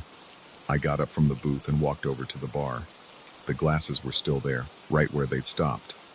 I looked at the surface of the bar, checking for spills or anything that might explain the movement. It was dry. No water, no obvious slope. The glasses looked normal. There was nothing special about them, but I knew what I saw. They slid at least 4 inches. I felt a knot in my throat. My hands were shaking a bit. I told myself to stay calm. I took a deep breath, then turned to the manager. He saw me looking at him, but he didn't move. I said, "What was that about?" He just shook his head. Then he muttered, "Sometimes happens." His tone was flat. He wasn't interested in discussing it further. I returned to my booth. My heart was beating faster. I tried to focus on eating, but I kept glancing at the bar, half expecting the glasses to start moving again. When the waitress came back, I asked her if weird things like that happened often. She shrugged and said, "Not all the time, but enough." Then she looked around, leaned in, and said, "We don't talk about it much. Some customers freak out." She moved away again, not wanting to stay near me for long. I checked the time on my phone. It was only around 8 in the evening, but the place felt like it was locked in a strange twilight. The air seemed thick. I took a few deep breaths to steady myself. My stomach felt uneasy. and my shoulders were tense. I forced down the rest of the chicken, but it tasted like cardboard. I finished my coffee, even though it was cold. I decided I wanted more answers. I got up and approached the manager again. He was stacking some plates on a side counter. I asked him how long he'd worked there. He said over 20 years. I asked if he'd seen anything like that before. He gave me a quick nod but avoided eye contact. He said, "It's an old place. Things happen. Most customers don't notice. We don't try to scare anyone." His words sent a shiver through me. I asked if there was some kind of logical explanation, like unstable foundations or air pressure changes. He rubbed the back of his neck and said, "Could be. We had an inspector come by once. He said everything looked solid. Doors close fine, floors are even. Didn't see anything wrong." Then he met my eyes for a moment and added, "I've seen a lot in my time here. I'm used to it." I wanted to press him further, but he turned away and started to wipe down the counter again. I heard the kitchen door swing open, and the waitress emerged with a damp cloth. She began wiping a table near the window. I walked over to her, feeling a bit uneasy about confronting her again, but I needed more information. I asked how long she'd worked at the restaurant. She said about 6 months. Then I asked if it bothered her. She paused and looked at the crooked frames on the wall. She said, "At first, yeah, but what can I do? I need the job." She avoided looking at me when she spoke. Then she said, "It's not dangerous. At least, not as far as I know."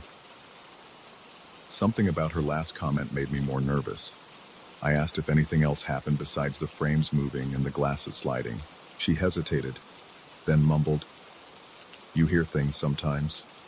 Footsteps when no one's walking around. Doors opening or closing by themselves. It's not constant, but you notice if you spend enough time here. Most of the staff just ignores it." I felt a tightness in my chest. I wondered what I was getting myself into. Part of me wanted to leave, but another part wanted to see if something else would happen. I stayed by the waitress for a few more seconds, but she clearly didn't want to talk. She returned to the kitchen, leaving me standing by an empty table. I walked around the dining area, checking out the photographs. I tried to see if there was some mechanical trick behind their movement, but I couldn't see anything obvious. They were just old frames with old nails in the wall. Some had slight angles, and others looked almost straight. I pressed my hand against one of them to see if it would move. It felt secure, though a bit loose on the nail. As I let go, I heard a faint scraping sound from behind me. I spun around and saw a wooden chair move a few inches away from a table. My pulse raced. I felt my palms getting sweaty. I stared at the chair, waiting to see if it would move again. Nothing happened. The room was quiet. I reached out and nudged the chair back into place, but I felt uneasy touching it. My head felt hot, and my stomach churned. I walked back to my booth and sat down. At this point, I didn't want to finish my meal. I checked my phone again. Only 10 minutes had passed since I'd last looked. It felt like an hour. I considered just throwing some cash on the table and walking out, but part of me wanted closure. I wanted some explanation, even if it was a vague one. I waved the waitress over and asked for the check. She set it down without a word, and I thanked her quietly. I pulled out my wallet and placed enough money on the table to cover the bill and a tip. Then I stood up, grabbed my jacket, and walked toward the door. Before leaving, I glanced at the manager one last time. He was polishing the same spot on the bar, over and over, like he was lost in thought. He looked tired and resigned. I gave him a small nod, but he didn't react. I pushed the door open. Cold air hit my face. Outside, the sky was clear, and the street was empty. I stepped onto the sidewalk and tried to calm my breathing. My hands still trembled. My legs felt stiff. I needed a moment to compose myself. Finally, I started walking back to my car, glancing over my shoulder at the restaurant's entrance. The sign above the door was faded, and the windows were dark. I couldn't see inside anymore. In my mind, I replayed the images, the crooked frames, the sliding glasses, the chair that moved on its own. My entire body felt tense, and my thoughts were jumbled. I told myself to focus on the present. I was outside now. The cool air helped clear my head. I took a few deep breaths. When I reached my car, I leaned against it for a second and tried to make sense of what I'd seen. I had no answers. I only knew that the staff had accepted those events as part of their routine. They didn't seem scared, just worn down by it. I wondered how often they had to cover up or explain those things to customers. After a minute, I unlocked my car door and slid into the driver's seat. I gripped the steering wheel and stared at the restaurant in the rearview mirror. The building looked ordinary from the outside, but I knew I would never forget what I experienced inside. I started the engine and pulled away, feeling a mixture of relief and lingering unease. As I drove off, I kept glancing back until the restaurant disappeared from view. My body was still jittery. My pulse was still racing. I forced myself to focus on the road, shifting my attention to the traffic lights and the distant glow of the city. But I couldn't shake the feeling that I'd just stepped out of a place I should never have entered in the first place. And I still had no clear explanation for what happened in that old restaurant. It was just one of those nights I knew I wouldn't forget anytime soon.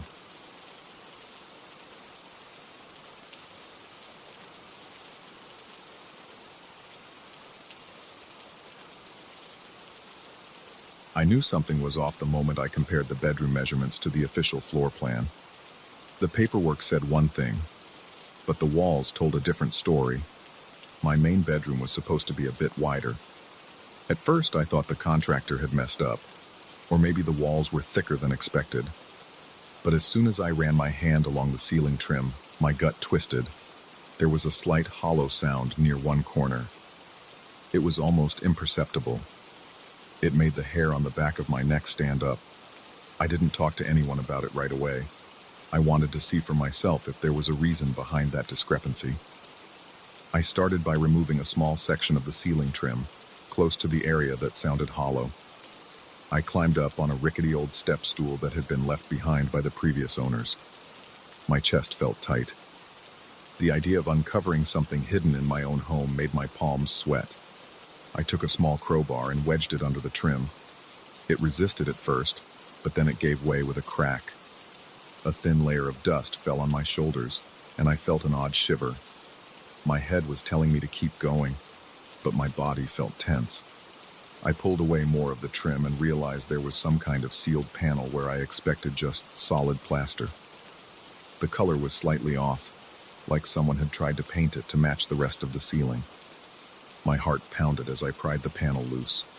It came down in chunks, leaving a gap large enough for me to see through. My mouth felt dry. I inhaled a mix of drywall dust and stale air.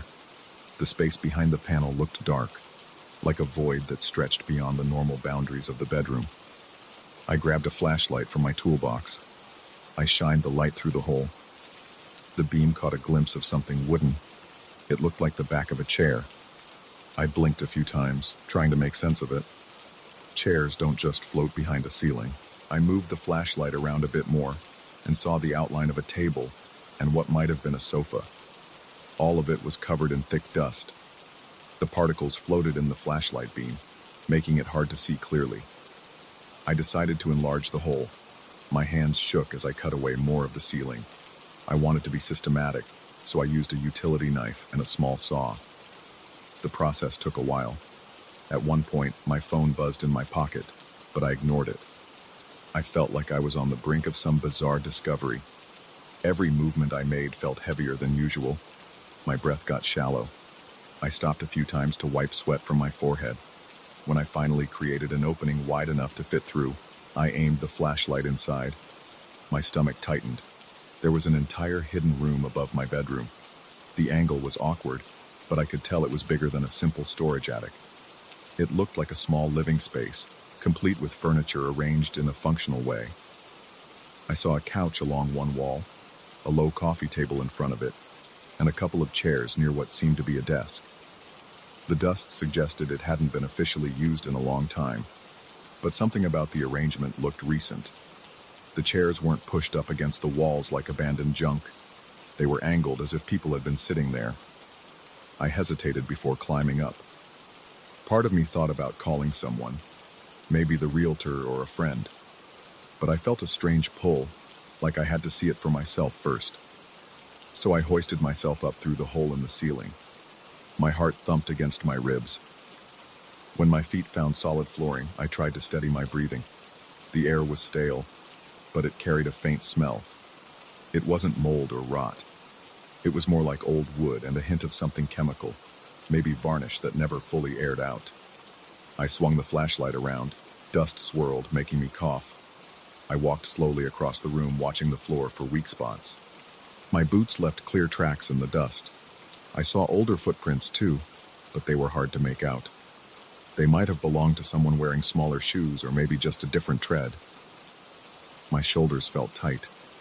The idea that someone else had been up here more recently than the dust suggested made me uneasy. The furniture looked antique. There was an ornate wooden chair with carved legs, a coffee table with a glass top, and a heavy sofa with faded fabric. I ran my hand over the sofa's armrest. Dust clung to my fingers, but beneath the grime, the fabric felt surprisingly intact. I looked at the coffee table. A few old magazines lay there, their covers yellowed. The dates were from about 10 years ago. I picked one up. The pages stuck together a bit, but I could flip through. There were pictures of outdated electronics. No personal notes, no scribbles. It didn't tell me much. The tension in my chest grew stronger as I moved toward the desk in the corner. I placed the magazine back on the table and aimed the flashlight at the far side of the room. The desk was simple, with a single drawer. I heard a faint scraping sound when I stepped on a loose floorboard. My pulse quickened. I snapped my head around, shining the light behind me. Nothing moved. The only sound was my own breathing. I felt like I was being watched, even though I saw no one else there. My arms felt cold, even though I was sweating. At the desk, I tried the drawer. It stuck, but a quick tug with both hands pulled it open. Inside, I found a few pens, a dried-up ink bottle, and some scraps of blank paper. No letters, no documents. I tapped the desk surface. It felt sturdy. The top had a few scratches and rings from cups or cans. Then I noticed something on the floor by my foot. It was a small thread of fabric, dark blue, wedged in a crack between the floorboards. It looked fresh, as if it had snagged off someone's clothing. My stomach lurched. The color wasn't faded. It was still bright, like it hadn't been there for long. I lifted my head and stared at the walls. They were made of plain wooden planks, painted over in a dull off-white color. There was a single narrow window, but it was boarded up from the inside. I walked over and nudged the boards. They felt solid. There was no obvious way for someone to get in or out, not without prying them loose first. My mind started racing, trying to figure out how someone could be in here recently, or why the furniture looked so used. My throat felt tight. I took a deep breath, but it didn't calm me. I walked around the perimeter of the room. My boots kicked up dust. I ran the flashlight beam over every surface, looking for any door or hatch. I saw nothing except the boarded window and the opening I'd come through. There was an old lamp in one corner, but no light bulb in it. The cord dangled uselessly. I tried to turn the lamp on, out of habit, but of course nothing happened. There was a small trunk against the back wall. It had metal latches that looked rusted. I knelt in front of it. My knees creaked. I slipped my fingertips under one latch and tried to pop it open. It gave with a screech. The other latch was harder, but I managed to loosen it. Inside, there were a few blankets, folded neatly. They smelled musty. I shook one out and coughed as dust filled the air. Beneath the blankets, I found some old clothes, button-down shirts, slacks, a sweater. All looked outdated, but they were neatly folded. I felt the fabric. It was stiff with age, but I didn't see any major discoloration or holes. Everything looked preserved, but not completely abandoned. It unnerved me. Standing up, I looked around again, my mind buzzing with questions. Why hide a fully furnished room in the ceiling? Who maintained it? And what about the difference in measurements in the bedroom floor plan? I figured that was just part of the deception, a way to mask this extra space. My spine tingled whenever I thought about how recent some details felt. That single thread of fabric refused to leave my mind. I decided I'd had enough. My legs felt shaky. My lower back was tense. I started toward the opening I'd created. I pointed the flashlight at the ground so I wouldn't trip.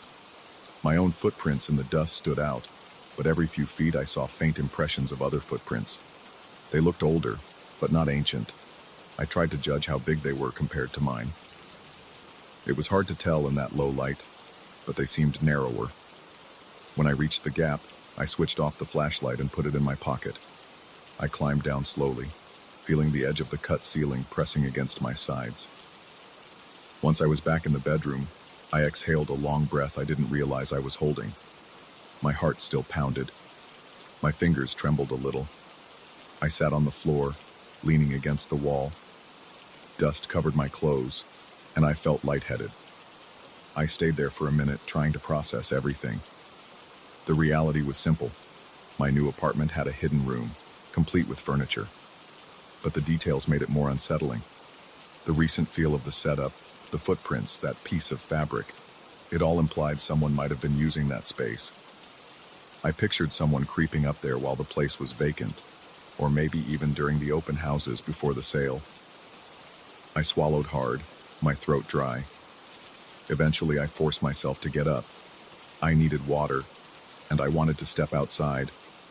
The closed windows and stale air made the bedroom feel suffocating. I walked out into the hallway. My shoes left dusty footprints on the clean floor. I wiped my face with my sleeve. My body felt clammy, and my stomach was in knots. I realized I had to decide what to do next. My first thought was to call the real estate agent, but I wasn't sure how to explain it without sounding paranoid. Part of me just wanted to seal that opening back up and forget about it, but the thought of leaving that hidden room unchecked made my skin crawl. I stepped into the kitchen and ran the tap. The water was cold, and I gulped it down. The sensation grounded me a bit. I rested my hands on the counter and took a few slow breaths. I noticed my reflection in the microwave's black door. My face looked pale. My eyes seemed a bit wide. I didn't recognize my own expression. I felt like I'd just lived through an unsettling moment that I couldn't shrug off. I wandered back toward the bedroom. The silence in the apartment pressed in on me. The corridor lights were still turned off, and the day's sunlight was fading. The shadows felt heavier. My mind started replaying every step I took up in that hidden space. I remembered the angle of the furniture, the thick dust, and the footprints that weren't mine. My lips felt dry. I licked them and tried to steady my breathing again. I stopped right in front of the bedroom door. I stared at the ceiling where I'd cut away the panel. A faint draft came through the opening. It smelled old and stale. I shivered. The idea of sleeping beneath that space made me uneasy. My arms felt goosebumps rising. I turned on the bedroom light, but it didn't make me feel better. The hole in the ceiling cast an odd shadow across the floor. My phone buzzed in my pocket again, but I still ignored it. I couldn't focus on anything except that room above me. Finally, I grabbed my tools and began the process of covering the opening. My hands trembled as I lifted the spare drywall pieces and tried to wedge them back in place. I kept glancing up, half expecting to see someone staring down at me, but I saw nothing, just the dusty edges of the hidden room. Each time I heard the rustle of drywall or the scrape of a tool, my heart jumped. I felt an urgent need to close it off, at least temporarily.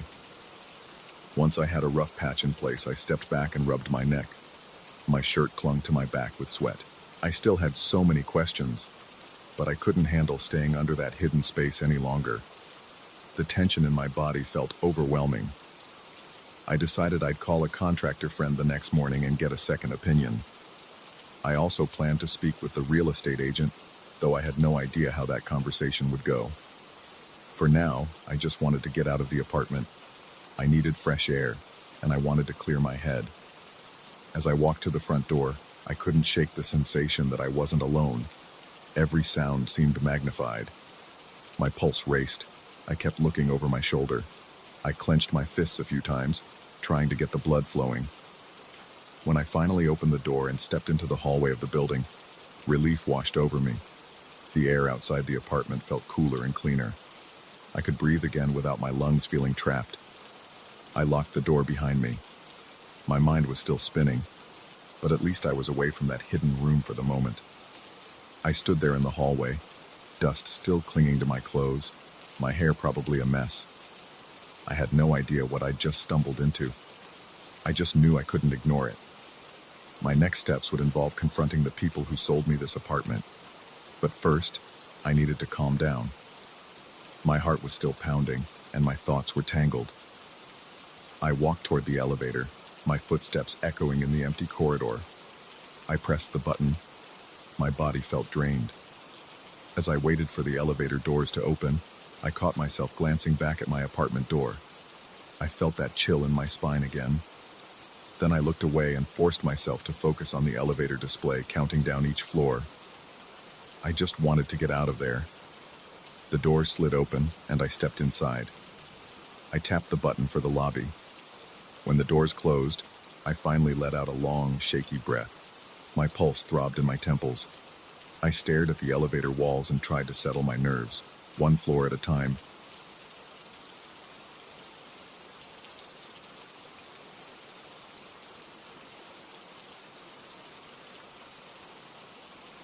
I noticed the glow from half a block away.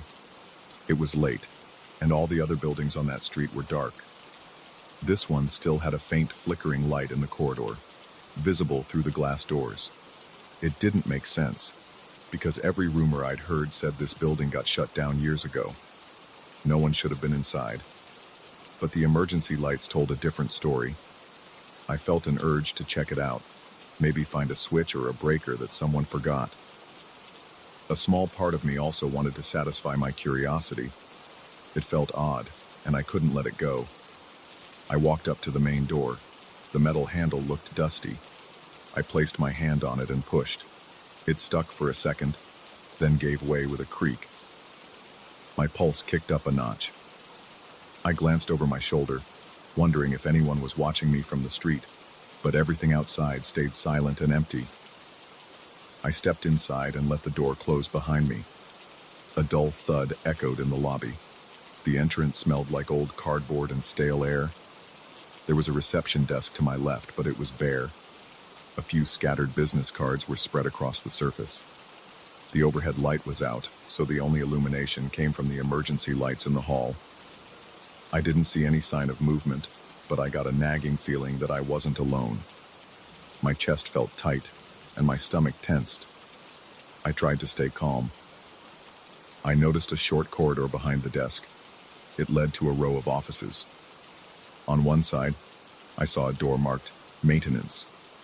I figured if I wanted to figure out why the power was still on, that was my first stop. I walked past the reception area and pushed on the maintenance door. It was locked. I jiggled the handle, but it wouldn't budge. That's when one of the emergency lights in the corridor flickered. The sudden change in brightness caught me off guard. My breath got shallow, and I paused. The lock didn't give at all. I checked my phone to see if I had reception, but it showed 0 bars. Typical, I thought. Old buildings like this sometimes had thick walls or some weird wiring that blocked signals. I turned back to the corridor and paused. Something didn't feel right. The air was stale, but I swore I felt a cool draft run along the floor. It brushed against my ankles like a slow breeze. It shouldn't have been there, not in a locked-up place. The corridor stretched ahead, with several office doors on either side. The red glow of an exit sign at the far end gave me a little guidance. I decided to move forward and check each door, hoping one might be open or lead to an electrical panel. I reached the first door. It was unmarked, just a blank wooden door with a standard knob. I reached out and turned the handle. Locked. The emergency light above my head flickered the second my fingers touched the metal. I stepped back and stared at the flickering bulb. My heart pounded. I told myself it was just a coincidence, maybe a bad connection. Still, my palms were sweaty. I wiped them on my jeans and kept moving. The second door had a small label. It said, Office 101. I tried it. Same thing. Locked. As I touched the knob, another emergency light flickered, farther down the corridor this time. That weird sense of being watched crept up on me again. My neck felt stiff, like I wanted to keep glancing behind me, but I forced myself to keep my eyes forward. I took a few more steps and noticed a single fluorescent bulb hanging at the end of the hall. It looked like a maintenance light, not an official fixture. It was on, but it kept buzzing and flickering. I could hear that electrical hum getting louder as I walked closer. Underneath that bulb was a door with a sign saying stairwell. I figured that might lead me to other floors, maybe a basement or a utility room. The second I rested my hand on the doorknob, the overhead light flickered 3 times fast. My stomach dropped and my throat went dry. It almost felt like something was warning me, but I wasn't about to turn back yet. I twisted the knob, and it opened. The door made a slow squeak, loud enough to make my skin crawl. Inside the stairwell, the smell changed. It was damp, like mildew. Water stains ran down the concrete walls. A single red emergency light glowed above the first flight of stairs. I felt a little surge of relief because I needed a new direction to explore. If I wanted to find a breaker box, it was probably either in the basement or on the ground floor in a locked maintenance room. Since I couldn't get in there on this level, I thought maybe I'd find something upstairs. I started climbing. My boots echoed on the metal steps. I could hear my own heartbeat in my ears, steady but too fast for my comfort. It felt like every hair on my arm was standing up. Each step I took, I paused and listened. I was expecting to hear footsteps behind me, but I only heard the dull thump of my own. Still, I sensed something or someone around me. When I reached the next floor, I pushed open the stairwell door. This corridor looked similar to the first one, except the walls were peeling, and the smell of old carpet was stronger. Another flickering light hung overhead, casting uneven shadows on the walls. I noticed 4 closed doors. A small waiting area sat to the right, with a couple of torn chairs. The windows at the end of the hall were boarded up from the outside. No light came in from there. I went to the first door on the left. The label said, "Conference Room." I tried the knob. Locked. The light overhead dimmed for a moment. My heart jerked. I glanced up, half expecting it to go out completely, but it steadied. I let out a breath and tested the door on the right side, which said storage. That one opened without a fight. I stepped inside. The storage room was cramped, with dusty shelves and boxes stacked against the walls. A few old file cabinets sat near the back. The faint light from the corridor made long shadows inside. I ran my hand across one of the shelves and coughed as a cloud of dust rose up. I stayed quiet for a moment, waiting. No sounds came from outside, no footsteps. My heart was pounding so loud I could feel it in my chest.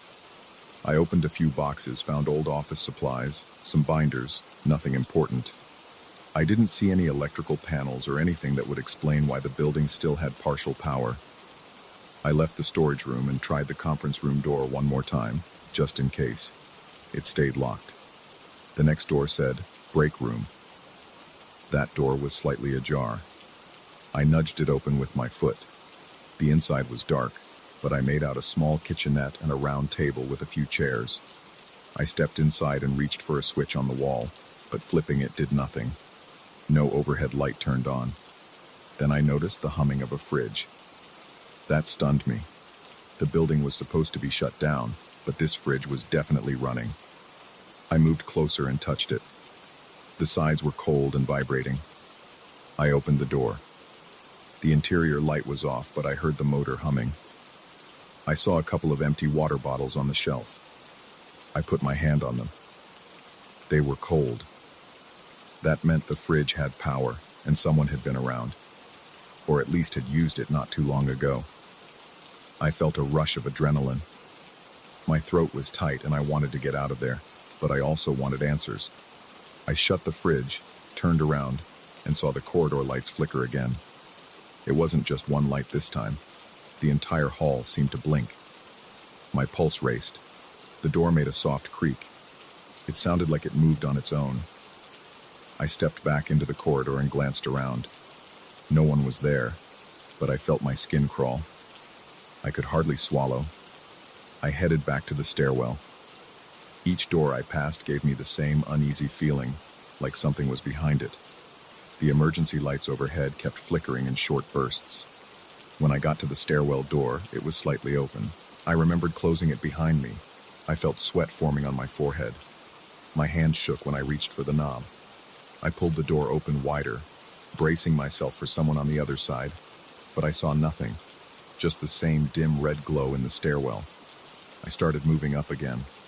I wanted to check if the roof access or a higher floor might have the main breaker or a control panel.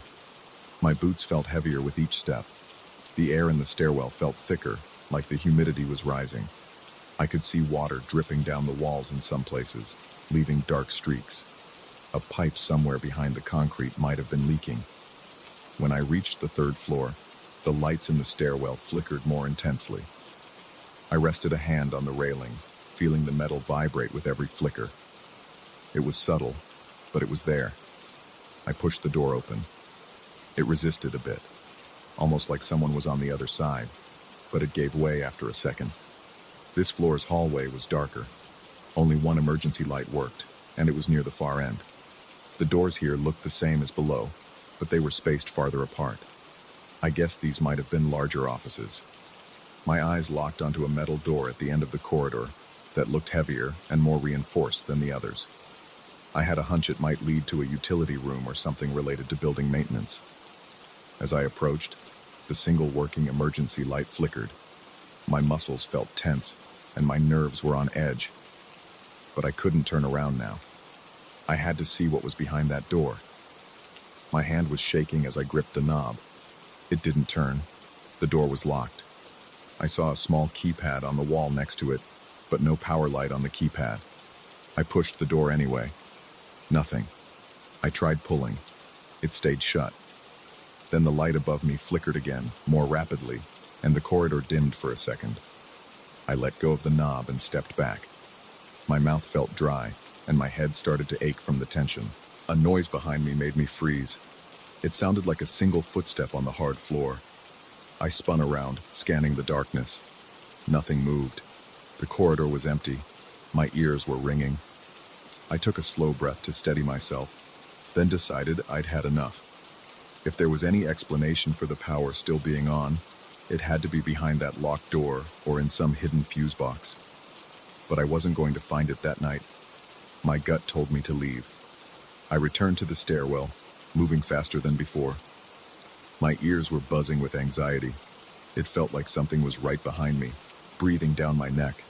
My heart felt like it was in my throat. When I reached the ground floor, the corridor light flickered again, almost like it was trying to chase me out. I took the hint. I made a beeline for the entrance, passing the empty reception desk. The outside light was still non-existent, but the faint glow from the parking lot street lamp gave me a target. I reached the door and shoved it open. A rush of cool night air hit me, a relief after the stale, heavy air inside. I stepped onto the sidewalk, breathing hard. My hands were shaking and my legs felt weak. I turned around to look at the building one last time. The corridor light inside was still flickering, casting rhythmic flashes on the glass doors. I felt certain someone was in there, or something was keeping the place barely alive. But I wasn't about to go back in for a second round. I pulled out my phone and checked for service. I still had no signal. I walked a few blocks away until my phone finally picked up a single bar. I stopped, stared back at the outline of the old commercial building, then headed home. I haven't been back since. I keep telling myself I should let somebody else worry about that broken breaker or that open fridge. It's not my responsibility. Yet a part of me still wonders if there's some caretaker or guard who's never officially left. Or maybe it's just an abandoned building with faulty wiring that flickers for no real reason. All I know is, every time I think about that place, my spine tingles and my stomach knots up. I remember the way the light seemed to react to my steps, almost like they were telling me to stay out. And maybe next time I'll listen.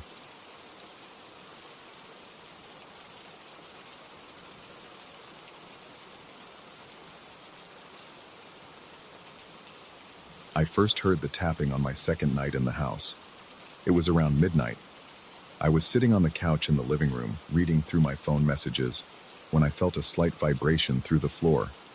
At first, I thought it was a distant neighbor or a car passing by. Then I heard a faint knock beneath me. It felt deliberate. I stood up and walked around, trying to figure out where it was coming from. I pressed my ear to the floorboards near the center of the room, and I heard it again.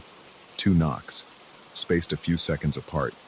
I straightened up, trying to ignore the chill running through my arms. The house was a single-story rental in a quiet neighborhood. Nothing about it seemed unusual when I toured it. The landlord was a calm woman who only mentioned that the house had a small subfloor. She showed me an old alçapão in the hallway. She said it led to a space that was sometimes used for storage. I didn't pay much attention, but I remembered where she pointed it out. Now I was wondering if something below the floor might be banging against the underside of the boards. I walked to the hallway and flipped on the light. I crouched down and pulled on the small handle for the subfloor hatch. I hesitated, but the sound had me on edge. I wanted to check if there was some animal down there. I lifted the hatch and looked inside. A bit of dust flew up, and the smell of old, stagnant air hit my nose. I grabbed a flashlight from the kitchen drawer and pointed the beam into the darkness. I saw a short ladder leading down to a narrow space. The ground below looked uneven and covered in loose dirt. There were a few cobwebs and nothing else. No sign of movement, no boxes, no footprints. I listened, but everything was silent. I took a few deep breaths, then carefully climbed down. The flashlight illuminated thick dust in the air. I looked around, checking the corners. It felt cramped. The floor was a few feet below the beams, leaving only enough space to crouch. I moved along each corner, touching the walls to see if they were stable. The walls were made of old concrete blocks. There was no sign of an animal nest, no pipes banging, no dripping water. Everything seemed abandoned. After a few minutes, I climbed back up, closed the hatch, and tried to convince myself it was nothing. That night, the tapping started again. It was around the same time, maybe a bit later. I was in bed trying to fall asleep when I heard that low thud again. It came from somewhere beneath the bedroom this time. It was a slow, repetitive tapping. I sat up and listened. My heart picked up speed. I turned on the lamp and walked around the bedroom, pressing my foot into the carpet, hoping to feel some movement. It was just solid floor beneath me. The tapping stopped for a while, so I went back to bed, but I had trouble sleeping. I kept waiting for the next knock. Over the following nights, the tapping continued. It moved from one area of the house to another. Sometimes it was near the living room couch, sometimes near the kitchen table, sometimes near the hallway. I couldn't find a single spot that made sense. It always happened late at night, sometimes for only a minute, sometimes for longer. One evening, it started at around 1 a.m. I got out of bed, feeling a jolt of nerves in my stomach. My neck felt tense, and my breathing quickened. I grabbed the flashlight again, but I didn't go down to the subfloor. Instead, I pressed my ear against the floor in the hallway. I heard what sounded like slow, careful knocks. They were spaced in a pattern of 3. Knock, knock, knock. A pause, then it repeated. I grabbed my phone and recorded the sound for a minute. My hands were shaking, and I felt sweat forming on my forehead. I had no idea what to do. I wasn't sure if I should call someone or just ignore it. The landlord never mentioned anything like this. I decided to send a message to a friend who lived nearby, asking if I could call him the next day. I didn't go back to sleep easily.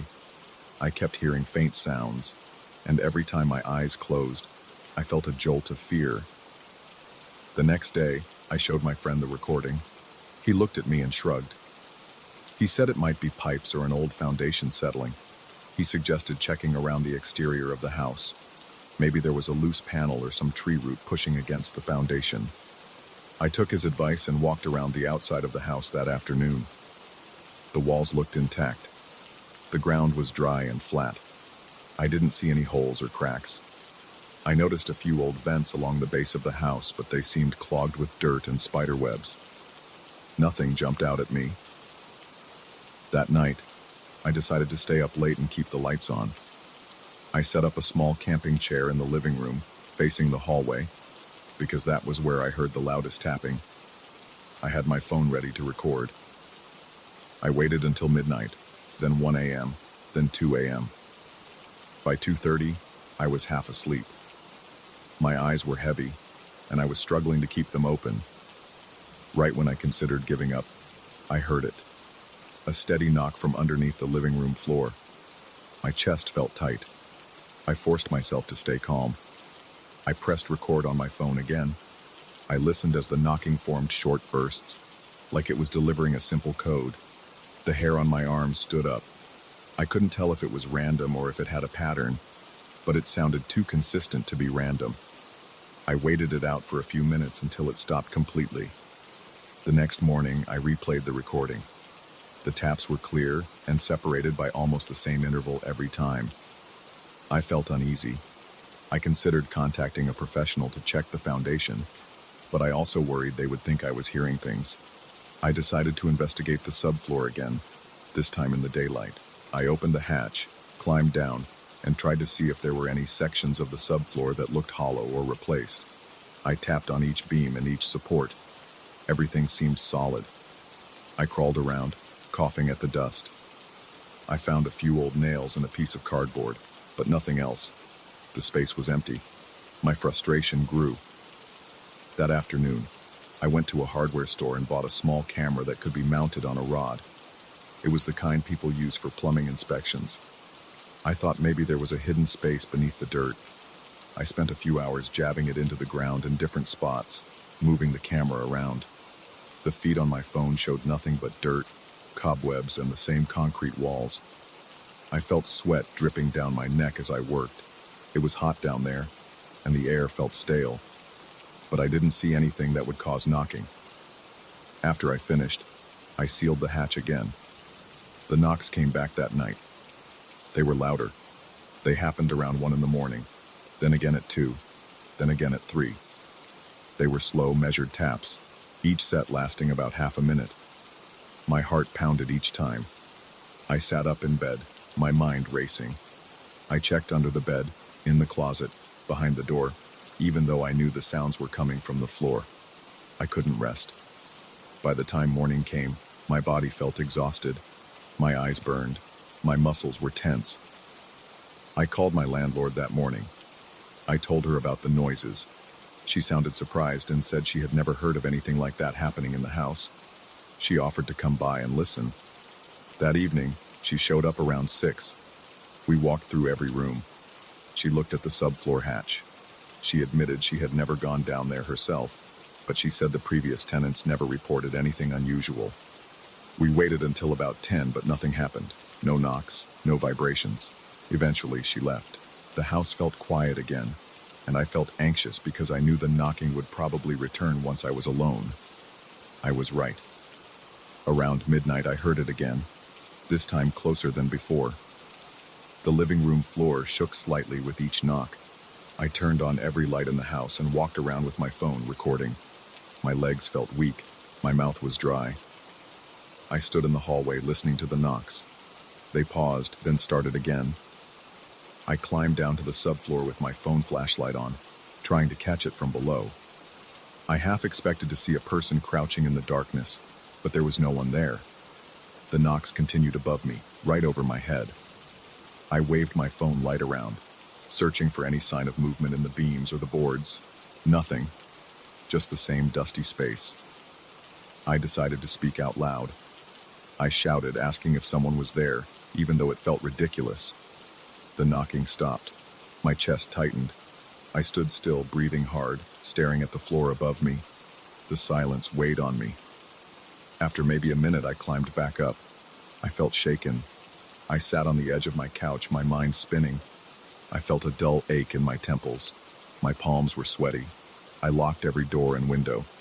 My heart was thumping, and I felt a strange need to keep the lights on for the rest of the night. The next days became a pattern. The knocks returned every night. They got more rhythmic, sometimes in sets of 3, sometimes in sets of 4. I tried to record them every time. When I played them back, they were always clear, but I couldn't figure out a pattern. I tried researching old houses with subfloors, reading about foundation issues, animals in the walls, plumbing knocks, and everything else. Nothing matched the sounds I was hearing. I brought my friend back to the house and showed him the recordings. He listened with a serious look on his face. We stayed up that night, both of us in the living room. The knocking happened around 1:15 a.m. He heard it. His eyes went wide, and he quickly got up to check the hallway. He listened against the floor, shook his head, and whispered that it sounded like someone tapping from below. I suggested we both go into the subfloor. He agreed, and we climbed down together. We aimed our flashlights at the boards above us. The knocking continued. It was right above us, but there was nothing there. We stood still, feeling the vibrations through the wood. He looked at me with a tense expression. I felt my stomach tighten. We stayed until it stopped. Then we climbed back out without saying much. He left around sunrise. Neither of us had an explanation. He told me he didn't think it was a prank. We didn't see any sign that someone could get under there without the hatch. There was no entrance from outside. We checked for hidden doors or new openings, but we found nothing. I considered calling the police, but what would I say? There was no intruder, no visible damage, just persistent knocks. By the next week, I was sleeping maybe 2 hours a night. The knocks came almost every night. Sometimes they lasted for 10 minutes, sometimes longer. Sometimes they paused for half an hour and then started again. I felt run down. My head ached constantly. My hands shook from lack of rest. My heart jumped at every little sound, even during the day. I tried turning the TV up, wearing headphones, even staying at a motel for a night. When I returned, the knocks continued. I kept thinking there had to be a logical reason. Something was causing the vibrations. Something was hitting the bottom of the floorboards. But I never found any evidence of hardware issues or pests or anything that moved the beams. The landlord was as confused as I was. She suggested I might want to move out if it was that disruptive. But I didn't have enough money to break the lease. I felt stuck. The knocks are still happening. Last night, they started around midnight, then returned at 2 a.m., then again at 3 a.m. I stood in the hallway staring at the floor, my pulse racing. I felt heat in my cheeks. Every time the knocking started, I felt my body tense. I tried hitting the floor back, thinking it might scare off whatever was down there. When I did that, the knocking stopped for a few seconds, then started again. It was slow, like a response. I shouted at it to stop. It didn't. I'm at the point where I'm considering ripping up the floorboards to see if there's something hidden beneath them. I don't see another option. I can't sleep and I can't relax. I don't have an answer for why this keeps happening. I've tried everything else I can think of. Tonight, I might take a crowbar and pry up a section of the floor in the hallway. I don't know what I'll find. Maybe it'll just be the same dirt and dust. Maybe there's some unknown hole or an old pipe. I just need to know. I'm not sure if I'll have the guts to do it alone, but I don't see another choice. All I know is that the knocks keep coming, and I can't pretend they're not there.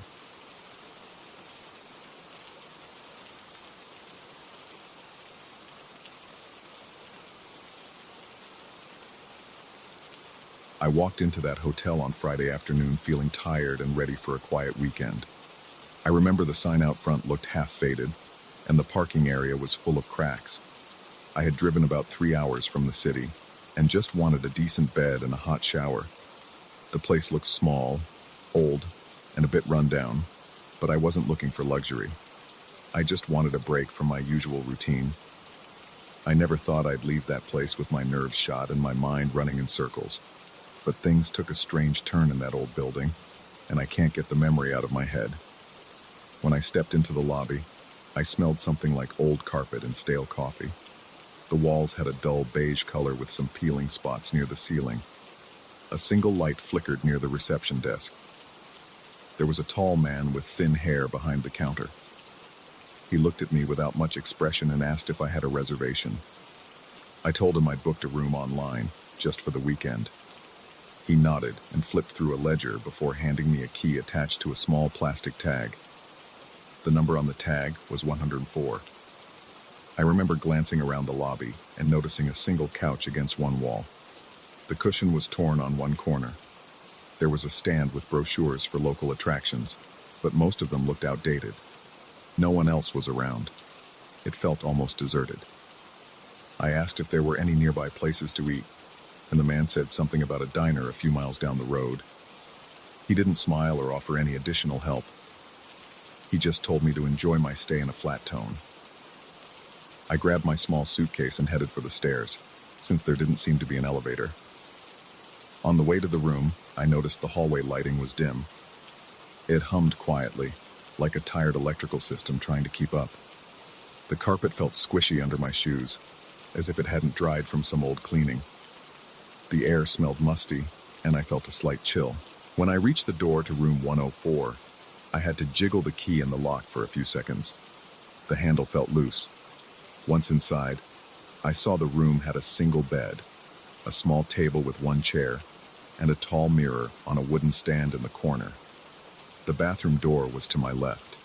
Everything looked clean enough at first glance, though the wallpaper had some stains near the floor. I set my suitcase down and sat on the bed. It creaked loudly, but it felt okay for a short stay. I didn't think much of the atmosphere yet. I unpacked some clothes, put my toiletries in the bathroom, and tried the shower. The water pressure was weak, but it got warm enough. I changed into more comfortable clothes and decided to lie down for a bit. While I rested, I could hear faint noises from outside, mostly wind rustling near the window. Around dinner time, I went back downstairs and asked if there was a vending machine. The receptionist pointed me to a small room near the back with a few snacks and sodas. I decided to drive to the diner he mentioned instead. The diner was small but had decent food. I grabbed a burger and fries, then went back to the hotel. By then, it was already dark. The parking lot only had a few lamps, and they flickered. I felt uneasy, but I chalked it up to being tired. I made my way back to my room, noticing that the hallway smelled like old paint. The silence felt heavier than before. At some point, I caught my own reflection in one of the glass frames on the wall and felt startled. My heart sped up for a second, but I laughed it off. I locked the door behind me and tossed my jacket on the chair. I brushed my teeth in the small bathroom and then returned to the main area. The mirror in the corner seemed to catch my eye. It was an older style, with a wide wooden frame around it, some small chips in the corners. I checked myself in it for no real reason, just habit, I guess. I remember noticing how pale I looked under the weak light from the lamp on the table. After that, I switched off the lamp and got into bed. The sheets were rough, but they smelled freshly washed. I fell asleep without much trouble. Sometime after midnight, though, I woke up feeling disoriented. The room was pitch black except for a faint glow from the parking lot light that seeped in around the curtains. My heart was pounding. I wasn't sure what had startled me. Then I noticed the mirror in the corner. I couldn't see it clearly, but I sensed something was off. My skin prickled. I felt a chill run down my arms. I leaned forward and squinted, trying to see if there was something near the mirror. I thought I saw a shape standing behind me in the reflection. It was just a dark figure, hard to make out. My heart thumped so loudly I could hear it in my ears. I turned on the bedside lamp. The shape disappeared instantly. I looked around the room and found nothing. The chair was empty, the curtains were closed, and there was no one else in there. I felt a drop of sweat roll down my temple. My mouth was dry. I walked over to the mirror and checked behind it. There was just a wall. I rubbed my eyes, assuming I was groggy and imagining things. I left the light on for a while, but eventually I turned it off again. I tried to calm down, repeating in my head that it was just my mind playing tricks on me. I managed to drift off again after some time. The next morning, I woke up earlier than usual. My back ached from the stiff mattress. I got dressed and stepped out to find something for breakfast. The receptionist was there, barely looking up from a newspaper. I didn't mention my weird experience. I just asked if the coffee was fresh. He gestured toward a small pot next to the front desk. It was lukewarm and tasted burnt, but I drank it anyway. I ate a stale-looking donut from a box on the counter. The taste was bland, but I forced it down because I was hungry. After breakfast, I drove around the area. There wasn't much to see. Mostly trees, a few houses scattered along the highway. I spotted a small grocery store and picked up a bottle of water, some snacks, and an energy drink. I wasn't in the mood to explore any attractions, so I just killed time until early afternoon. When I got back to the hotel, the lobby was empty. I walked up to my room and tried to ignore how quiet everything felt. I spent most of that day in my room, scrolling through my phone, watching a little TV on the tiny set mounted on the wall. The channels were fuzzy, and there weren't many options. At one point, I heard a thump in the hallway, so I opened the door. No one was there. I thought maybe another guest had dropped something. The corridor was silent again. I shrugged it off and went back inside. By that point, I was feeling restless. The place had this strange vibe, like no one ever smiled or made noise. The only time I heard voices was when the receptionist talked on the phone, and even that was a low mumble. That night, I found myself staring at the mirror again. I kept thinking about what I'd seen the night before. I decided I wouldn't let it get to me. I was sure it was just my imagination, but I couldn't shake this nervous energy in my stomach. Around bedtime, I got under the covers, turned off the light, and closed my eyes. The wind outside picked up. I heard it whistling around the corners of the building. The room felt colder than before. I pulled the blanket up to my neck and tried to relax. Sometime after midnight, I snapped awake again. My eyes darted around the room. It was dark, but the mirror was visible in the corner. My heart started pounding all over again. I had that same prickling sensation on my skin. I glanced at the mirror, and my blood went cold. I saw a figure in the reflection again, standing behind where I was lying, near the headboard.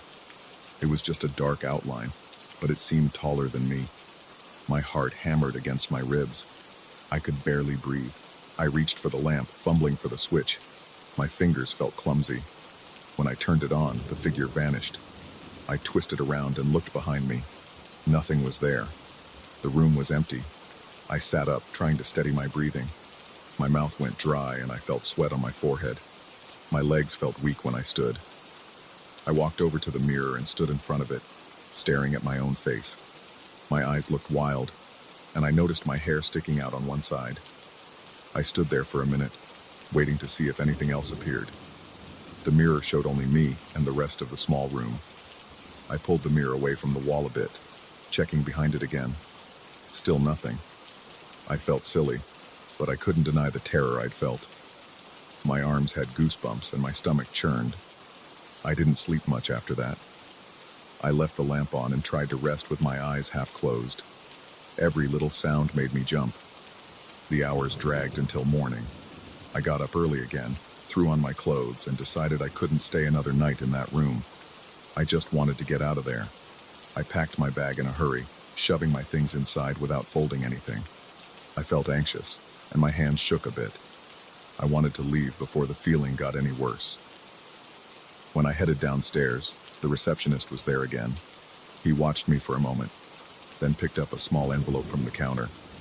He handed it to me without a word. I asked him who it was from. He just said it was left for me earlier, and he didn't know by who. I opened it right there in the lobby.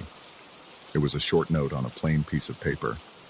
It said, "Avoid room 104 next time, for your own good." I looked at him, waiting for an explanation. He just stared back, his face rigid. I asked why. He didn't give me an answer. He only said, "We usually don't book that room," in a quiet voice, then cleared his throat and looked away. My stomach tightened. I felt anger and confusion rising in my chest. I wanted to demand more details, but I also just wanted to get out of there. My heart was pounding again, and I felt a headache coming on. So I turned away, grabbed my suitcase, and walked out the door. Outside, the day was cold, and the sky looked gray. I loaded my stuff into my car, my hands feeling numb. I glanced back at the hotel one last time, wondering if I'd imagined everything. But the note was still in my pocket, and the fear was fresh in my mind. I started the engine and pulled out of the parking lot, my eyes flicking to the rearview mirror. I half expected to see a shape in the back seat, but it was empty. During the drive home, I kept replaying the moment I saw the figure in the mirror. I tried to convince myself it was a trick of the light or a dream. But the fear I felt was real. My throat had gone tight, my stomach churned, and my heart raced as though I'd seen something tangible. By the time I reached the city, I still felt uneasy. I parked in my usual spot and carried my suitcase inside without talking to anyone. Once I was in my apartment, I locked the door and stood still for a moment. The silence felt better there, less oppressive. I never got an explanation for the note.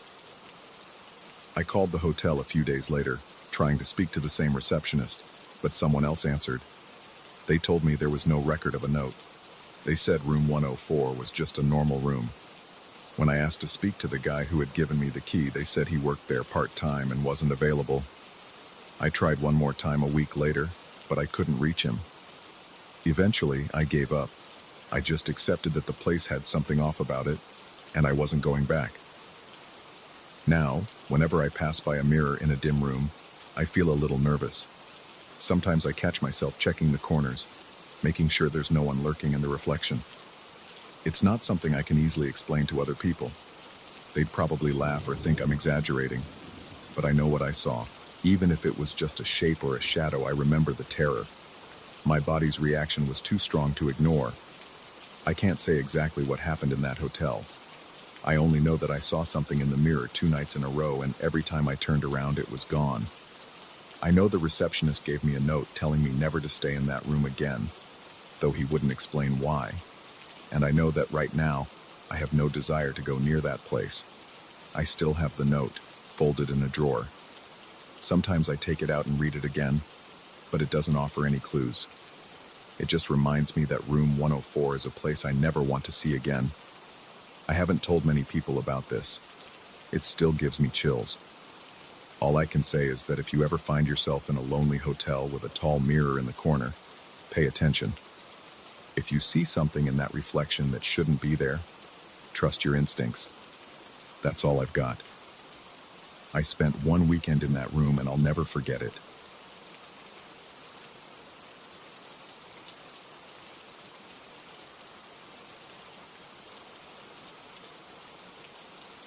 I woke up on my second night in the new apartment and felt my pulse hammering in my throat. I could hear a faint creak near the front door. At first, I stayed still in bed, my eyes glued to the hallway. I didn't see anything in the darkness, but my stomach twisted. Something felt off.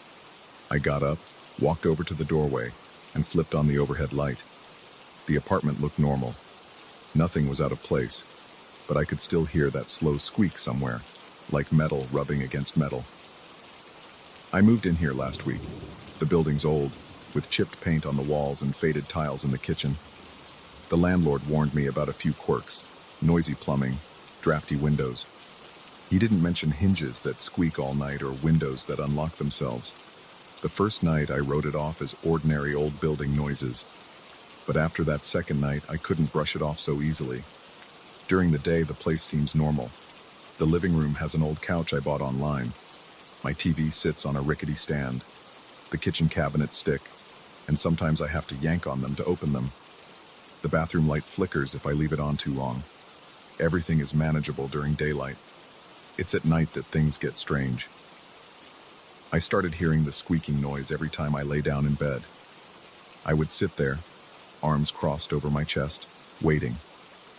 The sound would start near the kitchen, then fade, then come back near the living room window. It didn't follow a clear pattern. When it stopped for a while, I'd feel relief, but then it would start again.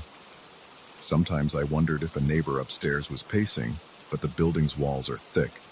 I barely hear footsteps. This squeaking felt closer, almost like it was coming from my own apartment. I tried turning on some music to mask it. That lasted maybe 15 minutes. Then I heard a soft click and realized my bedroom window was open. I knew I locked it. I got up, walked to the window, and felt a cold breeze hit my face. My hands were trembling. I touched the latch. It was flipped up. I couldn't figure out how it got that way. I pushed it down and heard it click into place. I tested it by tugging on the window frame. It stayed shut. I went back to bed, telling myself I must have forgotten to lock it. The next morning, I woke up with that same uneasy feeling. My neck felt tense and my eyes were dry. I checked the window first thing. It was unlocked again. This time I knew for sure I had locked it. I remembered the exact moment I pressed the latch down. My breath caught in my throat. I tried not to panic. I looked around for any signs of forced entry. Nothing. I lifted the window up and examined the lock mechanism. It didn't look broken. I tested it a few times and it stayed locked. I left the apartment for work feeling rattled. At work, I couldn't focus. All I could think about were those squeaks at night and the window unlocking itself. I got home after dark. The building hallway smelled musty. The overhead light in the corridor buzzed and flickered. I stepped into my apartment and checked every corner. The living room, the tiny dining area, the kitchen, and the bedroom. Everything was where I left it. But when I reached the bathroom, I saw a small puddle on the floor. The faucet was dripping. I stepped closer and realized the hot water knob was turned slightly to the left, like someone had used it. I hadn't taken a shower that morning. I was running late. I had no reason to turn that knob. I wiped up the water. My heart was pounding. I told myself I must have bumped the knob or something. But I kept replaying my morning routine in my head. I definitely didn't turn on the hot water. Still, I tried to stay calm. I double-checked the windows, locked them all, and decided to heat up some dinner in the microwave. At around 11, I turned off the TV and got ready for bed. I made sure every door was locked, including the deadbolt on my front door. I even tested it by pulling the handle. It didn't budge. Feeling safer, I climbed into bed and switched off the lamp. The room was quiet. My breathing slowed. I started to drift off. A loud groan from the hinges of the bedroom door jerked me awake. I snapped my eyes open and saw the door move an inch, then stop. I fumbled for the lamp switch. Light flooded the room. The door was closed. There was no one there. My mouth was dry. My hands shook. I stayed still for a few moments, listening. All I heard was my own heartbeat throbbing in my ears. Then I caught a whiff of something familiar. Perfume. It smelled like flowers. It wasn't mine. I hadn't brought any scented items into this apartment, and nobody else had visited since I moved in. I stood up and walked to the door. The hallway was dark. I reached out, flipped the corridor light switch, and looked around. Nothing. The living room was empty. The bathroom door was open, and the room was dark. The front door was locked. I even checked it again, turning the knob gently. It was secured. I flipped off the lights and went back to bed, trying to push away the uneasy feeling. Every night after that, I woke up at some point to the same squeaking or the same clicking of a window latch. One night, I tried sleeping with earplugs. Didn't help. I still felt the bed shake a bit, like footsteps passing by the hallway. Another time, I propped a chair under the bedroom door handle to keep it from opening. At around 3 a.m, I woke up to the chair sliding across the floor. That scraping sound made my skin crawl. When I turned on the light, the chair was pressed against the wall. The door was still shut, but the perfume scent was so strong it made me cough. By the end of that week, I was exhausted. My eyes were always bloodshot. I kept coffee machines in business. At night, I'd do anything to avoid going to bed. I'd watch some random show or wash dishes just to put off the moment I had to lie down in the dark. But eventually, I had to sleep. That's when the noises got bolder. One evening, I invited my friend Mark over. He's a pretty grounded guy, and I thought maybe having someone else around would either confirm that I wasn't losing my mind or help me figure out a logical explanation. He came around 7. We ate takeout in the living room. I told him everything. Squeaky hinges, unlocked windows, the perfume smell. He looked around the apartment, opened closets, checked under the bed, tested the locks on the windows. Everything seemed normal. We stayed up late, watching a movie with the lights off, waiting for any strange noises. It stayed quiet. Around midnight, Mark said he needed to head home. I walked him to the door. As soon as he left, I felt my shoulders tense up again. I heard a soft thump from behind me. I turned and saw that the hallway light was flickering. My bedroom door was slightly open. I had closed it earlier. My heart pounded. I approached the door. The hinges squeaked once. I let out a shaky breath. On the floor, right by the doorway, lay a small bottle of perfume. It was an old-fashioned glass bottle, the kind with a glass stopper on top. I picked it up. It felt cold. I'd never seen it before. It had a label, but the lettering was faded. I unscrewed the stopper just enough to smell it. It was the same scent that kept appearing in my room. I felt my scalp prickle. I dropped the bottle in the bathroom sink. I didn't know what else to do with it. I felt dizzy, so I leaned against the wall for a moment. Then I splashed some water on my face. The water felt icy. My mind raced. There was no way that bottle belonged to me. It had to be from a previous tenant. But why was it on my hallway floor? And why did I smell it so strongly? That night, I set up my phone camera to record. I placed it on my dresser, pointed at the bedroom door. I wanted to see if something was physically opening it. I got in bed, turned off the lamp, and forced myself to close my eyes. It took a long time, but I dozed off eventually. I woke up to the sound of something rattling in the hallway. My heart lurched. I tried to grab my phone to check the time, but I knocked it off the dresser by accident. It hit the floor. I cursed under my breath. I slid out of bed, picked up the phone, and checked its screen. It had stopped recording after about 2 hours because of storage space issues. I groaned in frustration. I heard a scraping sound near the front door. My chest felt tight. I moved toward the door, phone's flashlight shining ahead. The doorknob was jiggling, like someone was trying to turn it from the other side. Then it went still. I listened, but I didn't hear any footsteps in the hallway. I put my hand on the doorknob. It was cold. I slid the deadbolt open and swung the door wide. The corridor was empty. I shut the door again, locked it, and backed away. My pulse pounded in my ears. That's when I noticed my bedroom window was wide open. I hadn't heard it slide. I rushed over and looked outside. There was only the dim glow of a street lamp below. The wind blew in, rustling my curtains. I closed it, locked it, and tested the latch several times. The perfume smell drifted by my nose again. I gagged from the intensity. Suddenly, a sharp clang came from the kitchen. I ran in there and found a pot rolling on the floor. The cabinet door above it was open. I hadn't touched that pot in weeks. That was the last straw. I grabbed the pot, shoved it back in the cabinet, and slammed the door shut. My hands were shaking so badly that I knocked over a glass of water on the counter. Water spilled everywhere. I mopped it up with a dish towel, tossed the towel in the sink, and decided I wasn't spending another night in that bedroom. I grabbed a blanket, my phone charger, and headed to the living room. I plopped onto the couch and forced myself to breathe slowly. The living room felt safer. The overhead light was harsh, but I kept it on. I tried to calm down by scrolling through my phone, checking random news updates, anything to keep my mind off the noises. At some point, I managed to fall asleep. I woke up to early morning sunlight coming through the window. My neck was stiff, and my back ached.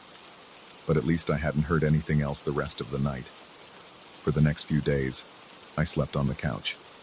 I avoided the bedroom. Whenever I walked in there to grab clothes, I felt a chill. I made sure to lock the windows and ignore the squeaking hinges. At night, if I heard any noise, I'd crank up the volume on the TV. It worked, kind of. I still felt anxious and jumpy. One evening, I tried to gather up the courage to sleep in my bedroom again. I changed the sheets, vacuumed the floor, and even sprayed some air freshener to mask that perfume smell. When bedtime came, I stood in the doorway, heart racing. I told myself I wasn't going to let some weird noises scare me out of my own room. I laid down, turned off the light, and pulled the covers up to my chin. I stared at the ceiling. Minutes passed in silence.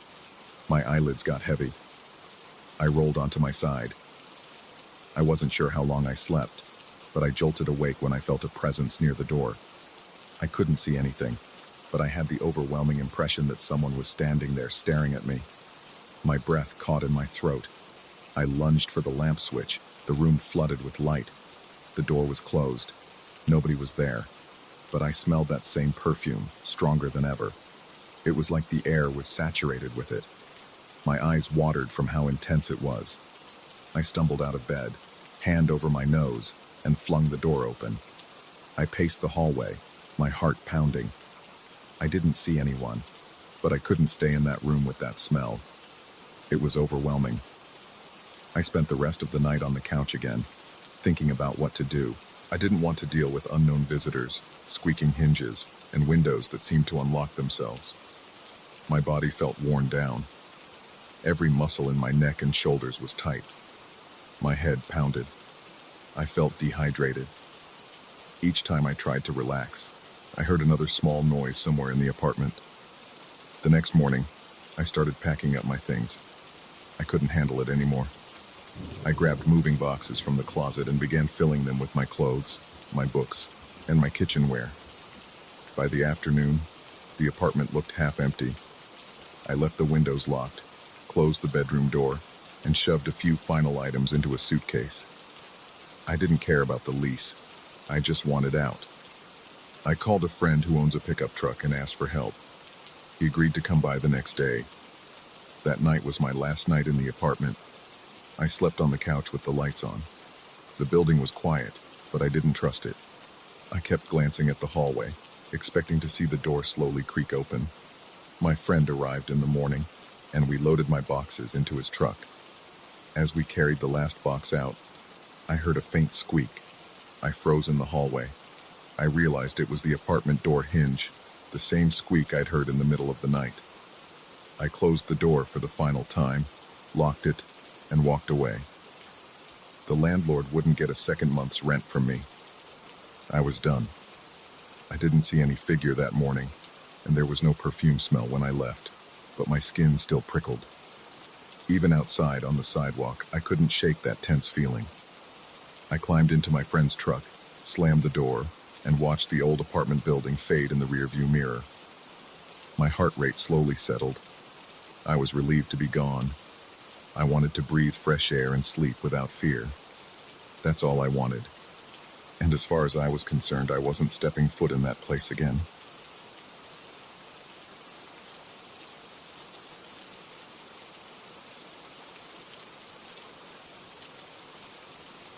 I parked my truck outside that old country house and felt a chill crawl across my skin before I even stepped inside. The place looked quiet and still, but I had this nagging sense that something was off. I'd inspected dozens of homes over the years, and I usually shrugged off bad feelings. This time, something made my chest tighten. I went in anyway, thinking I just needed to check the structure, make a few notes, and leave. It didn't turn out that simple. I'm Robert Ellis. I've been in the home inspection business for over 15 years. I'm used to creaky floors, drafty attics, and suspicious rattles in the walls. But this house made my mouth dry as soon as I walked through the door. It was a 2-story farmhouse with chipped paint on the siding and a rusted weather vane on top. The porch was uneven, and one of the posts seemed warped by moisture. I noticed those details out of habit, but my main focus was on the attic, because the owner had told me to pay special attention to the beams. He'd said they might be damaged, and he was worried about collapse. I opened the front door and smelled dust mixed with something stale. The hallway was dark, lit only by the small windows in the adjacent rooms. My boots echoed on the wooden floor, which creaked under my weight. I glanced around, noting the peeling wallpaper and the thin layer of dirt on everything. My flashlight beam revealed a few cobwebs in the corners. I saw some old furniture left behind, a sofa, a few chairs, a cabinet missing a door. It felt like nobody had been in there for a long time. I moved through the living room and headed for the staircase. There was a short flight of steps leading to the second floor. Each step groaned. At the top, I walked down a narrow hallway until I found a pull-down ladder that led to the attic. A simple chain hung from the ceiling, and I tugged it. The ladder came down with a stiff screech of metal hinges. It sounded loud in the silence. Before I climbed up, I shined my flashlight into the attic opening. The darkness up there seemed heavy, as if the light didn't penetrate far. I wasn't sure why it bothered me so much. I've been in countless attics, some creepier than this, but that day my palms felt damp, and my pulse throbbed in my neck. Still, I had a job to do. I climbed up, step by step, until my head poked into the attic. I scanned the space with my flashlight. I saw wide wooden beams crossing beneath the roof. I also noticed random items scattered on the floorboards. A couple of suitcases, some clothes, a broken lamp, a few books with bent spines. It looked like somebody had been in the middle of packing but then left in a hurry. Nothing was neatly stacked or stored. Everything was just tossed around. I climbed the rest of the way and stood on the creaking boards. The attic smelled musty, and the air felt colder than downstairs. I zipped my jacket a bit higher and rubbed my hands together. My breath felt heavy, like the air was thicker than usual. I set my toolkit down near the opening and walked carefully toward the rafters. I touched the wood, checking for rot or insect damage. The beams felt solid in some places, soft in others. I made mental notes and then checked the nails and connectors. My flashlight picked up dust motes swirling in the air. Each exhale made a faint white cloud, which told me it was colder than normal. The temperature shouldn't have been that low, not in early autumn, and especially not during midday. I started to feel uneasy, like someone was standing behind me. I turned around, but there was no one there. I tried to stay focused on my inspection. I bent down and looked at a section where the beam met the roof. There were some old water stains. I tapped the wood with a small hammer to see if it was hollow. Then I heard a faint shuffle behind me. It sounded like something scraping across the floor. I quickly stood up and swung my flashlight back. The light fell on a cardboard box that looked damp and partially collapsed. Nothing else seemed to be moving. I told myself it was probably just a rodent or a loose board. My heart thumped harder than usual, and I realized I was clenching my teeth. I forced a slow exhale and kept working. I jotted down notes about the condition of the rafters. After a few minutes, that cold feeling around me got stronger. The attic had no open windows, and there wasn't any wind. Yet I felt a draft swirling around my legs. It made me shiver. My breath was now visible with every exhale, like I was standing outside on a winter day. My nose felt numb, and my fingers were stiff. I decided I had enough information. I didn't see any major structural issues beyond some rot and possible leaks. I thought it was time to get out of there. But on my way back toward the attic ladder, my foot kicked something. It felt soft, like cloth or a sweater. I shined my flashlight down and saw a jacket on the floor.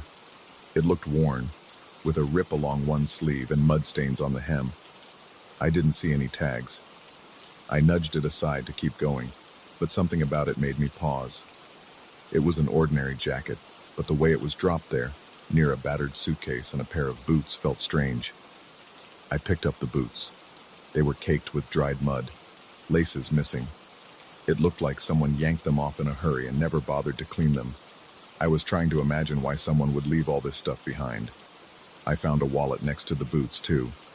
The leather was worn, and I opened it without thinking. There was no ID inside, just a couple of faded receipts. The dates were from 5 years ago. That made me uneasy. This stuff had been here a while, but the layer of dust didn't look that thick. I had inspected other abandoned houses, and usually the dust was thicker after so many years. This place felt like it had been left recently, but the receipts said otherwise. That contradiction sank a weird feeling into my gut. I decided I was overthinking it. Maybe the owner had come by occasionally and shuffled things around. That could explain the disturbed dust. I closed the wallet and put it back. Then I heard a creak behind me that sounded like a footstep. I whipped around, shining my flashlight in every direction. The beam shook a little because my hand was trembling. I saw boxes, suitcases, and old furniture draped with sheets. Nothing moved. I listened for a few seconds, breathing hard. I could only hear my own heartbeat in my ears. I took another step toward the ladder, and it felt like the cold air was wrapping around my body. My spine tingled. I glanced over my shoulder, afraid I might see someone or something standing there. The flashlight only revealed the same cluttered space. I rushed to the ladder, set my foot on the top rung, and then felt a sudden pressure on my shoulder. It wasn't a push exactly. It felt like someone touching me lightly. My skin crawled under my jacket, and I let out a startled grunt. I spun around so fast that I almost lost my balance. My flashlight beam jumped across the rafters. There was nothing there. My shoulder felt cold, though, like I'd brushed up against a block of ice. My breathing became ragged. I had trouble swallowing. Every instinct told me to get down the ladder and out of that house. I moved quickly, almost stumbling as I descended. The wooden ladder shook beneath me, and I gripped the sides until my knuckles turned white. I dropped into the hallway and shoved the ladder back up. I heard it snap into place. Then I hurried down the stairs, nearly skipping steps. My boots landed heavily, and the boards creaked in protest. By the time I reached the front door, my hands shook so badly that I fumbled with the doorknob. I yanked the door open and stepped onto the porch, gulping fresh air. The midday light felt harsh after the darkness inside. I stood there, breathing fast, trying to get my pulse under control. Outside, the cold sensation began to fade, but I still felt tense. My heart pounded, and the muscles in my shoulders ached from being so tight. I realized I had left my notepad and some of my tools in the attic. I almost considered leaving them there, but that was a ridiculous thought. Those tools were expensive, and I couldn't afford to lose them. I forced myself to calm down. I told myself there was nothing actually there, that I was just spooked by the strange atmosphere and the abandoned belongings. Maybe I had let my imagination get the best of me. I decided to walk around the outside of the house first, check the exterior, and then go back for my things later. I figured I needed to clear my head. I paced around the property, examining the foundation, the siding, and the roof from the outside. The boards on one side looked warped. The gutters were full of leaves. Some of the windows were cracked, normal wear and tear for a place that had been left alone for a while. I tried to focus on my job, but every few minutes my mind drifted back to that attic. I couldn't shake the feeling that I wasn't alone up there. Eventually, I realized I was just delaying the inevitable. I had to go get my stuff. I walked back to the front door, took a deep breath, and stepped inside again. The air felt heavy, though not as cold as before. I went upstairs, my boots echoing in the quiet. My stomach churned with anxiety, and my palms started sweating again. When I reached the pull-down ladder, I paused. I listened for any sound. Nothing. I grabbed the chain and eased the ladder down. My flashlight was still in my hand. I clicked it on and aimed it into the attic. The space looked exactly the same, just shadows and random junk scattered around. I climbed up slowly, telling myself I would grab my gear and leave right away. My notepad was near the rafters, and my toolkit was on the floor next to it. I forced myself to walk across the boards. Each step felt like a challenge. My breath quickened as I reached my things. I shoved the notepad into my jacket pocket and grabbed the toolkit by the handle. Then I heard another soft scuffling sound. My chest tightened. I turned my flashlight toward the source of the noise. The beam revealed a suitcase with a corner ripped open, and I thought maybe a small animal was inside it. But I didn't see any movement. I backed away, keeping the flashlight aimed forward. The cold crept in again, and I felt a prickling sensation on my arms. My lips felt numb, and there was a tightness in my throat.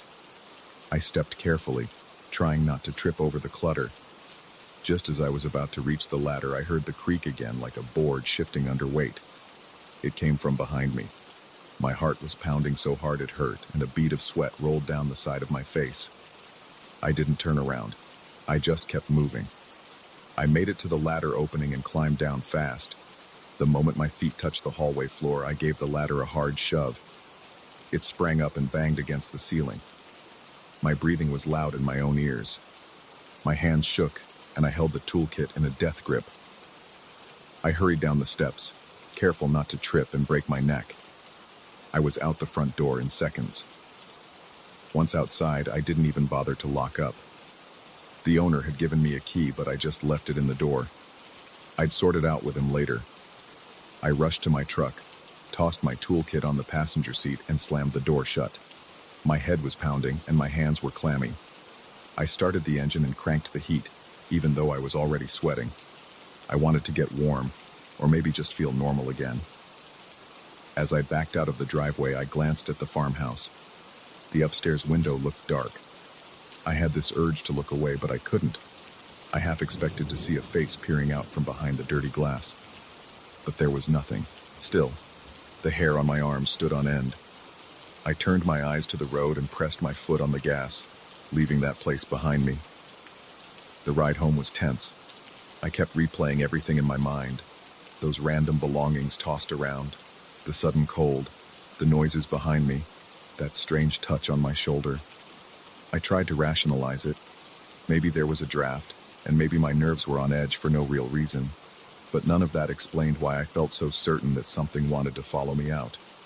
It was just a feeling, but it was strong. Even after I got back to my place, showered and changed, I couldn't shake the unease. I wrote up the report later, focusing on the structural issues, the rotted beams, the water damage, the compromised flooring. I avoided mentioning the cold or the strange sounds. Clients don't pay me to write ghost stories. They pay me to talk about wood rot and insulation. Yet I couldn't help thinking about those suitcases, the clothes, and the muddy boots left behind. It looked like the owner of those things had been in a rush. There was no note or indication of where that person went. Everything just sat there, waiting in the attic. And when I stood among those scattered belongings, I felt like that emptiness was watching me. I'm not one to believe in haunted houses or anything like that, but that attic made me question a few things. I never told the homeowner about the strange cold or the sense that something was up there with me. I kept it to myself. I also didn't ask him why all those personal items were abandoned. He might have had a simple explanation, and I didn't really want to know. All I knew was that I'd done my job. I'd inspected the beams, and I wouldn't be going back there unless someone paid me a fortune to do so. That's the end of it for the most part. I still think about it when I'm alone in another dark attic or basement, checking for leaks or pests. Sometimes I feel a similar draft or hear a creak, and my stomach tightens. I remember how my breath turned visible and how it felt like something pressed on my shoulder. My reaction is different now. I move a bit faster, keep my flashlight steady, and remind myself that I'm just there to do a job.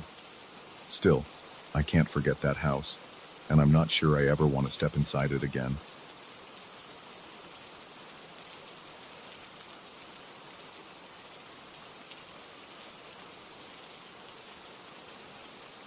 I noticed something wasn't right the first day I set foot in that old house.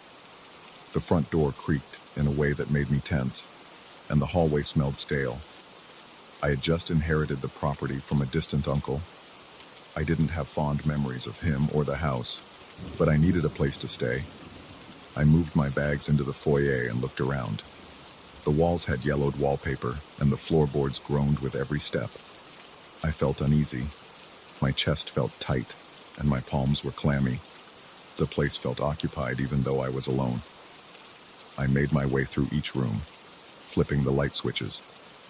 The electricity was supposed to be off at the main breaker until I arranged a new account, but some bulbs still glowed faintly. I checked the breaker box in the basement. The switch was off. I flipped it on and off a few times to test it. The overhead lights in the living room flickered, but they never went out completely. I felt my heartbeat pick up. There was no logical reason for it. I took a breath, shrugged it off, and went back upstairs. The office was the room that caught my attention right away. It had a large wooden desk with drawers on both sides. Old books and folders were stacked in corners, and the ceiling fan was off at that moment. I stood near the doorway, flipping the wall switch up and down. The fan didn't budge. I tapped the blades lightly with my fingers. They felt solid. I checked the chain hanging from the motor. It clicked, but the fan didn't turn. I assumed it was broken. That night, I settled in the bedroom down the hall from the office. I didn't unpack much. I just threw a couple of changes of clothes into a closet and set my toothbrush in the bathroom. The house was cold, even though it was still warm outside. I dragged an extra blanket onto the bed. When I laid down, I listened to every single noise. The creak of the stairs settling, the faint hum in the walls, and my own breathing. I felt my throat tighten. I forced myself to shut my eyes. Sometime around midnight, I heard a light whirring sound. It was low-pitched, like a dull motor noise. I got up and followed the sound into the hallway. The floor felt chilly against my bare feet. My shoulders felt stiff, and I noticed goosebumps on my arms. At the office door, I realized the ceiling fan was spinning. The pull chain swayed slightly, and the blades rotated at a slow speed. The overhead light fixture was off. The entire room was dim. I stood there, staring at the rotating blades. I reached for the wall switch. It was in the off position. I flipped it up, then down. Nothing changed. The fan kept spinning. I walked over to the desk lamp, clicked it on. The fan was still going, even though there was no power indicated on the breaker box. I reached up to grab the chain. The moment I touched it, the fan slowed and stopped. My chest felt heavy. I wiped sweat from my upper lip. I told myself it was a wiring issue or some leftover power in the lines. I got a chair and examined the motor housing. I saw dust and a few old cobwebs. I didn't see any fresh wiring or anything suspicious. I climbed down, turned off the desk lamp, and stood there in the dark. The fan remained still. I went back to bed. The next day, I tried calling an electrician, but he couldn't come out until the end of the week. I spent most of the morning cleaning out old boxes in the living room. I heard the fan turn on once around lunchtime, but by the time I got to the office, it had stopped again. It felt frustrating. I wanted to see it in action, but it always seemed to stop right before I arrived. The house remained quiet for the rest of the afternoon. By evening, the air felt thick. It was hot outside, but the house felt cold. That night, I double-checked the breaker box. I saw that the main breaker was clearly in the off position. No power should have been running anywhere. I left it that way because I wanted to observe if anything else happened. I went to bed around 11. My muscles felt tense, and I had a small headache. The room was silent. I drifted off. I jolted awake at around 2 in the morning. My heart raced. I didn't hear anything particular, but I felt an urge to get up. I sat on the edge of the bed, rubbing my face. The air in the bedroom smelled slightly musty. I stepped into the hallway with the lights off, guided by the moonlight through the windows. My footsteps were slow, and my breathing was shallow. The hallway light switch didn't respond because the power was off. I felt uneasy, but I kept moving. My chest tightened when I noticed a faint movement near the office. It was dark, but I sensed something shift. I approached the office door. The fan was still. Its chain hung motionless, and the room was silent. I glanced around but saw nothing out of place. My neck tingled, and the hairs on my arms stood up. I backed out into the hallway. My breath caught in my throat. It felt like something brushed against my shoulder from behind. I froze. My stomach dropped, and I whipped around. There was no one there. I felt a slight pressure against my shoulder, like someone had placed a hand on me. I rubbed my arm, trying to calm myself, but my heart pounded. I could hear it in my ears. The hallway remained empty. I stood there for a minute, trying to gather my thoughts. Then I headed back to my room. I couldn't stop looking behind me. My back felt exposed. I got into bed, pulling the blanket up to my chin. My breathing was shaky. I grabbed my phone from the nightstand and turned on its flashlight. I scanned the corners of the bedroom. I didn't see anything. I placed the phone next to me, face up, so I could grab it quickly if I needed. Sleep came in short bursts. I drifted off for maybe half an hour at a time. Each time I woke, my heart was hammering. I worried something would be standing in the corner, but I never saw anyone. By morning, I was exhausted. My eyes felt gritty. My neck muscles burned.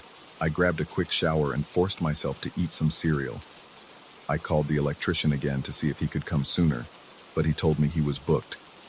I tried to keep myself occupied by exploring the rest of the house. I opened closets, looked under the stairs, and checked the basement more thoroughly. I found old furniture, tools, and a lot of junk. Nothing seemed unusual, just old. Yet every so often, I would hear that faint whirring sound. Sometimes it stopped before I could pinpoint it. A few times I'd rush to the office, but the fan would be motionless. My frustration turned into anxiety. Around dusk, I brought a small folding chair into the office. I set it against the wall, facing the fan. I wanted to see it turn on by itself. I wanted proof it wasn't my imagination. The room felt cold, even though it was warm outside. My legs bounced, and my palms stayed sweaty. I watched the ceiling. The fan stayed still for over an hour. My eyes felt heavy, so I got up and started rummaging through the desk drawers. I found old ledgers, some receipts, a few handwritten notes. The notes mentioned minor repairs around the house, but nothing about the fan. I went back to the chair and waited another 30 minutes. Nothing happened. I stood up and headed into the hallway. I was about to call it a night when I heard a soft humming. I spun around and saw the fan turning. I felt a rush of adrenaline. I walked back into the office. The fan's chain was swinging. The blades moved slowly. The overhead light on the fan was off, so the room was dim. I heard the blades cutting the air.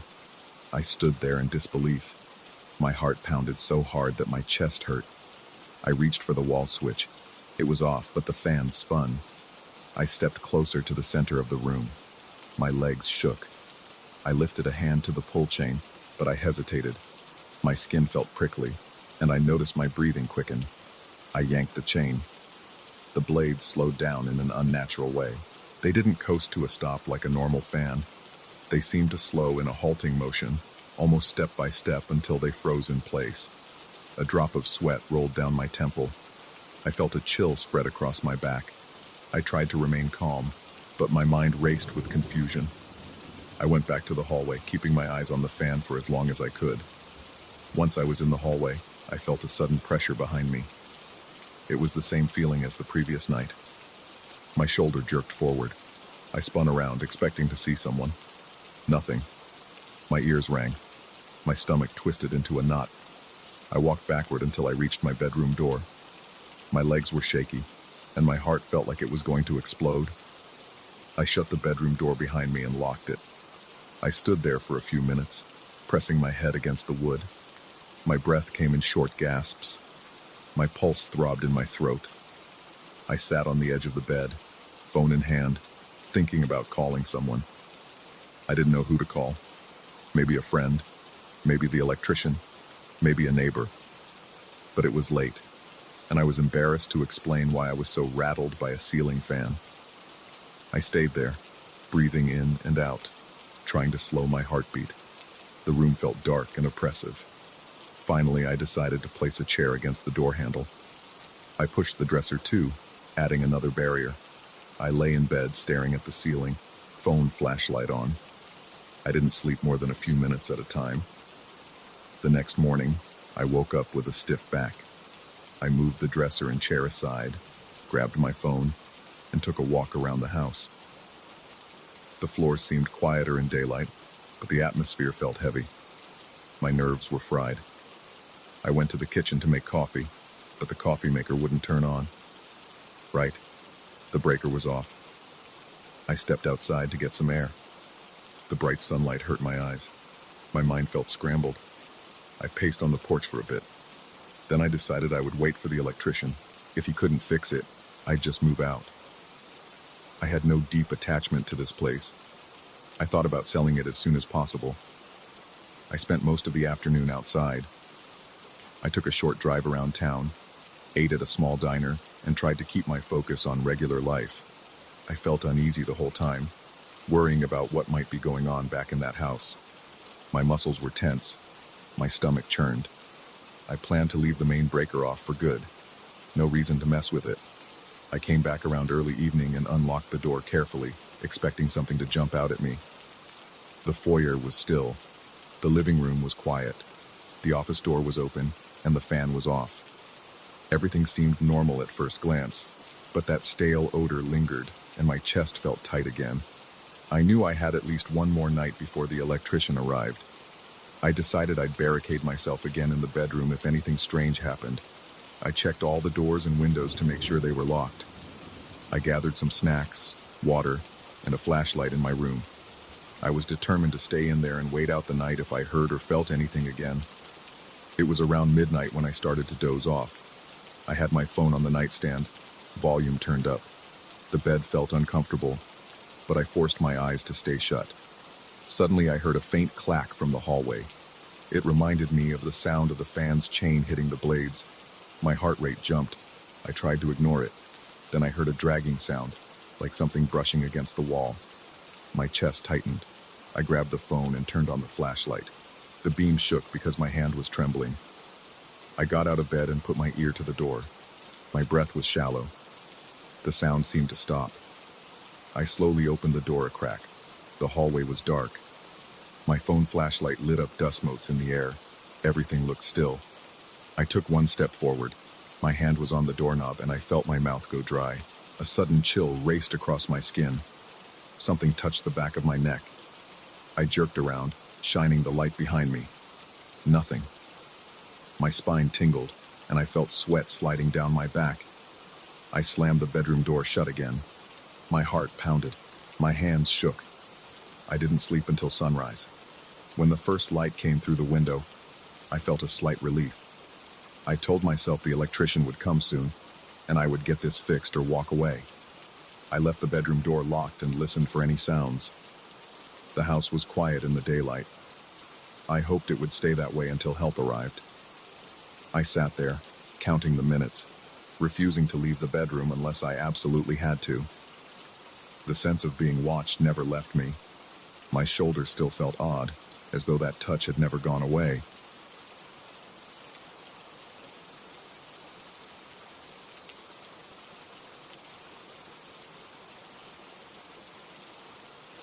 I'll never forget the first night I spent in that old building. I could feel every creak, every shift in the beams, like the place was breathing around me. I'd been so excited to move in because the rent was cheap and it was close to my job. But after a few days, that excitement turned into something else. Something that made me tense up at night, waiting for sounds that shouldn't be there. I moved into the top floor, a cramped apartment with water stains on the ceiling, uneven floorboards, and a window that rattled on windy nights. The hallway leading to my unit was always dark because the overhead light flickered so much that the landlord finally just turned it off. I remember hauling my boxes in and noticing this stale odor that seemed to come from the walls. It wasn't strong at first. It was just this underlying hint of dampness. I figured it was normal for such an old building, so I dismissed it. On my third night, I was sitting on my couch, trying to set up my TV, when I heard something that made me freeze. It was like voices coming through the walls, but there was no one living in the apartment next door. I'd checked the rental listings. That apartment was empty, and had been for months. At first, I thought maybe the sound was traveling from another floor, but it was too close. It felt like it was right behind my wall. I got up, walked over to the wall, and pressed my ear against it. The murmuring stopped the second I did that. I stood there with my ear against the paint, breathing quietly, feeling a slight chill run across my arms. I didn't hear anything else. I tried to shake it off and went to bed, but I kept waking up every hour or so, thinking I heard that low, muffled talk again. The next morning, I was groggy and irritated. I told myself I'd probably just imagined it. Maybe the pipes were making weird noises, or maybe someone left a radio on in one of the lower units. Still, I couldn't forget how close those voices had seemed. The following night, the same thing happened. I was in bed, staring at the cracks in the ceiling, when I heard that low, hushed tone again. It sounded like one person talking, then a pause, then another person responding. But the words weren't clear. It was like trying to listen to someone through thick layers of concrete. I got out of bed, walked to the wall, and listened. Again, it stopped as soon as I got close. My heart was pounding in my chest. I walked around the apartment, flipping on every light. I checked the hallway. It was empty and silent, except for that faint buzzing of old electrical wiring.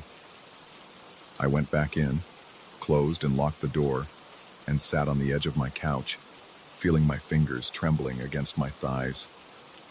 I felt this tightness in my stomach that wouldn't go away. It was the first time I thought maybe there was something off about the building itself, but I pushed that thought aside because it didn't make sense to me. Buildings don't talk. There had to be a logical reason. The next day, I bumped into the landlord in the lobby. He was an older guy with stooped shoulders and a thick mustache. I told him about the sounds, trying to keep my tone casual. He just shrugged and said it was probably the plumbing. He didn't look concerned at all. He told me not to worry, that these old buildings have all sorts of strange noises. Then he quickly changed the subject, asking if the toilet was flushing fine. if the stove worked. I said yes, and he walked away with an odd smile. I couldn't tell if he was amused or if he was brushing me off. Either way, I didn't get much comfort out of that conversation. As the days went on, I noticed the muffled conversation started up more often. Sometimes I heard it when I was in the shower, sometimes when I was cooking. It wasn't loud, but it was consistent enough that I knew I wasn't imagining it.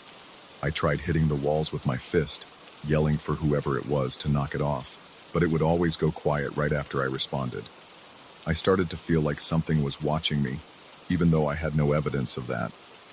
My skin would prickle whenever I walked down the hallway, or when I was alone in the laundry room downstairs. Everything about the building made me uneasy. The metal elevator doors clanged shut behind me, with this echo that sounded like a dull clang in a tunnel. The stairwell smelled like mold and old water. The trash chute in the corridor sometimes rattled for no reason. One afternoon, I decided to go up to the roof to check out the water tank. I had a flimsy reason. I wanted to see if maybe the water system was somehow creating those weird voices. I wasn't sure how that would even work, but I was desperate for a logical explanation. The only access to the roof was a narrow iron staircase at the end of the top floor hallway. The handle was rusty, and it stuck when I tried to turn it. I had to yank it hard. Finally, the door opened with a screech that made me grit my teeth. The wind outside hit my face as I stepped onto the roof. The sun was bright, but the air smelled stale like dust and old pigeons. The concrete roof was cracked in places, and I could see random bits of junk piled in corners. There was a broken chair, a few old crates, and a tar-stained bench. The water tank was in a fenced area near the far edge. I walked over to the fence. It was locked with a heavy chain, but the chain was so old it looked like it had rusted in place. I gave it a couple of tugs. It jangled, but stayed locked. I peeked through the fence at the tank. It was a large metal cylinder with patches of rust around the edges. I could smell something sour, almost like stagnant water. It reminded me of a neglected basement or a puddle that never dried up. That made me nervous. I wondered if it was safe to even drink the water in the building. I stayed there for a minute, breathing through my mouth to avoid the stench. I didn't see anything out of the ordinary except the water in the tank looked dark. I couldn't see inside clearly, just a surface that seemed filmy. I let go of the fence and decided I'd bring it up with the landlord again. That's when I heard a soft sound behind me. I spun around. There was no one else on the roof. The door was still shut, and the wind had died down, so it wasn't a draft. The sound had been a faint scraping, like footsteps on gravel. My heart started pounding, and my palms got sweaty. I waited, listening. I heard nothing else. My mind raced through possibilities. Maybe a bird knocked something over, or a piece of debris shifted. I tried not to think too hard about it because I already felt uneasy, and I didn't want to push myself into panic. I walked back to the rooftop door, opened it, and headed down the stairs as calmly as I could. My legs felt shaky. That evening I was in my apartment staring at the ceiling, just trying to relax. I was replaying the events in my head, telling myself I was overreacting. But the building wasn't giving me a break. As I was brushing my teeth, I heard that conversation again, right through the bathroom wall. My chest tightened, and I accidentally jabbed my toothbrush against my gums. I spat blood into the sink, rinsed my mouth, and leaned my head closer to the wall. It sounded like two people talking in hushed tones. I couldn't make out words, just the rhythm of speech. My own heart was pounding so loud in my ears that it was hard to focus. I splashed water on my face, half expecting the voices to stop, but they didn't. They kept going, like they were in the middle of an argument or a heated discussion. I put my hand on the wall. It felt cold under my palm. I stood there for a long moment, not sure what to do. Eventually, I walked out of the bathroom, turned off every light except for a small lamp by the couch, and sat down to think. My mind was scrambling for a reasonable explanation. Maybe someone had managed to sneak into the apartment next door. Maybe it wasn't as vacant as I thought. That idea made me feel a bit better because it was something normal. Someone squatting there, or maybe the landlord had rented it out without telling me. Still, I didn't like the idea of strangers behind that wall. I decided to go check. I threw on a jacket and stepped into the hallway. I stood in front of the door to the adjacent apartment and knocked. My knuckles made a dull thud against the wood. I waited, hearing my own breaths echo. Nothing. No movement inside. I tried the knob, but it was locked. I banged on the door harder, called out, "Hey, is anyone in there?" No answer. The hallway stayed silent, except for the faint hum of the building's old electrical system. I felt the hair on the back of my neck stand up. I waited another minute, then gave up and went back into my apartment. I barely slept that night. Every small sound in the darkness made me bolt upright, my heart racing. Around 3 in the morning, I heard a faint scraping noise coming from the ceiling, like something shifting on the roof. I got up, paced around my living room, checked the hallway through the peephole. It was pitch black except for the glow from the exit sign. My mouth was dry and my hands shook whenever I tried to pick something up. I was exhausted and unsettled. In the morning, I saw the landlord again, and I told him about the voices and the strange odor by the water tank. He gave me a blank stare and said there was nothing to worry about, that the building was old and I was probably just on edge because I wasn't used to the place. I insisted that the odor seemed like something was rotting in the tank. He said he'd send someone to check it out, but I could tell by his disinterested tone that he wasn't going to rush. That night I heard the voices again. This time they lasted for nearly an hour, stopping only when I got too close to the wall. My nerves were shot. My stomach was twisted in knots. I couldn't ignore it anymore. I felt trapped, like I needed to get out of that apartment, but I had nowhere else to go. I walked around my place, flicking lights on and off, opening closets, checking under the bed, hoping to find some explanation. But there was nothing. Just the same peeling paint, the same squeaky floorboards, and the same silence that mocked me when the voices went away. I tried the roof again the next day, but the door was locked from the inside this time. The landlord must have changed something or put a new lock on it. I didn't bother asking him about it because he already seemed annoyed with my questions. That left me with no answers about the odor I'd smelled near the tank. At that point, I was convinced something was up there. Something stagnant. But I couldn't prove it, and I had no idea if it had anything to do with the voices. My life became a cycle of dread. I'd come home from work, brace myself in the hallway, unlock my door, and immediately check if I heard anything. Most nights, the voices started sometime after midnight. I tried sleeping with music on, but I could still hear them under the sound. I tried earplugs, but they didn't fully block the muffled drone. I'd lie in bed, sweat gathering on my forehead, listening to my heart and waiting for the faint murmur to begin. One evening, I decided to just leave the apartment and sit in my car for a while, thinking maybe I needed fresh air. But in the parking lot, I realized I couldn't stay out there all night. I had nowhere else to go. I was stuck with that apartment, with that building. So I went back in, and sure enough, around 1 a.m., the walls started that same routine. I felt anger welling up inside me. I yelled, pounded on the walls, but it only made my throat hurt. My muscles were tense and I could feel sweat pooling under my arms. I paced back and forth, cursing under my breath. I started to question my own sanity. Maybe I was sleep deprived and imagining all of this. I don't have a neat conclusion to all of this. All I can say is, after weeks of trying to live with it, the constant tension wore me down. I kept hearing those conversations that never made sense. I never discovered exactly what was causing it. The landlord kept dismissing it. The strange odor on the roof never went away, even though he claimed someone checked it. And every time I got close to the wall where the noises came from, they would stop. I'm still in that apartment, still trying to figure out why the building feels like it's hiding something. Every night I wait, and every night it comes. That low, muffled, impossible conversation between the walls. I've learned to keep the lights on and try not to listen too hard, but it's difficult. I feel my body tense at the slightest sound. My jaw aches from grinding my teeth. My eyes burn from lack of sleep. And when the voice is finally quiet, I'm left with my own heartbeat and the knowledge that it's not over. Whatever's causing it, it's still there, just on the other side of that old, cracked wall. And every time I think about it, my stomach twists, my palms sweat, and I feel an urge to run out of this building and never come back. But for now I have to stay. even though I know this place isn't normal.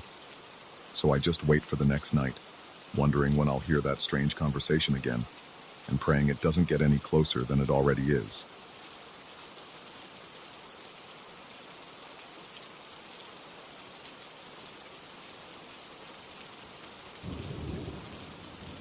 I never expected a routine afternoon at work to turn into the most unsettling experience I've had in years.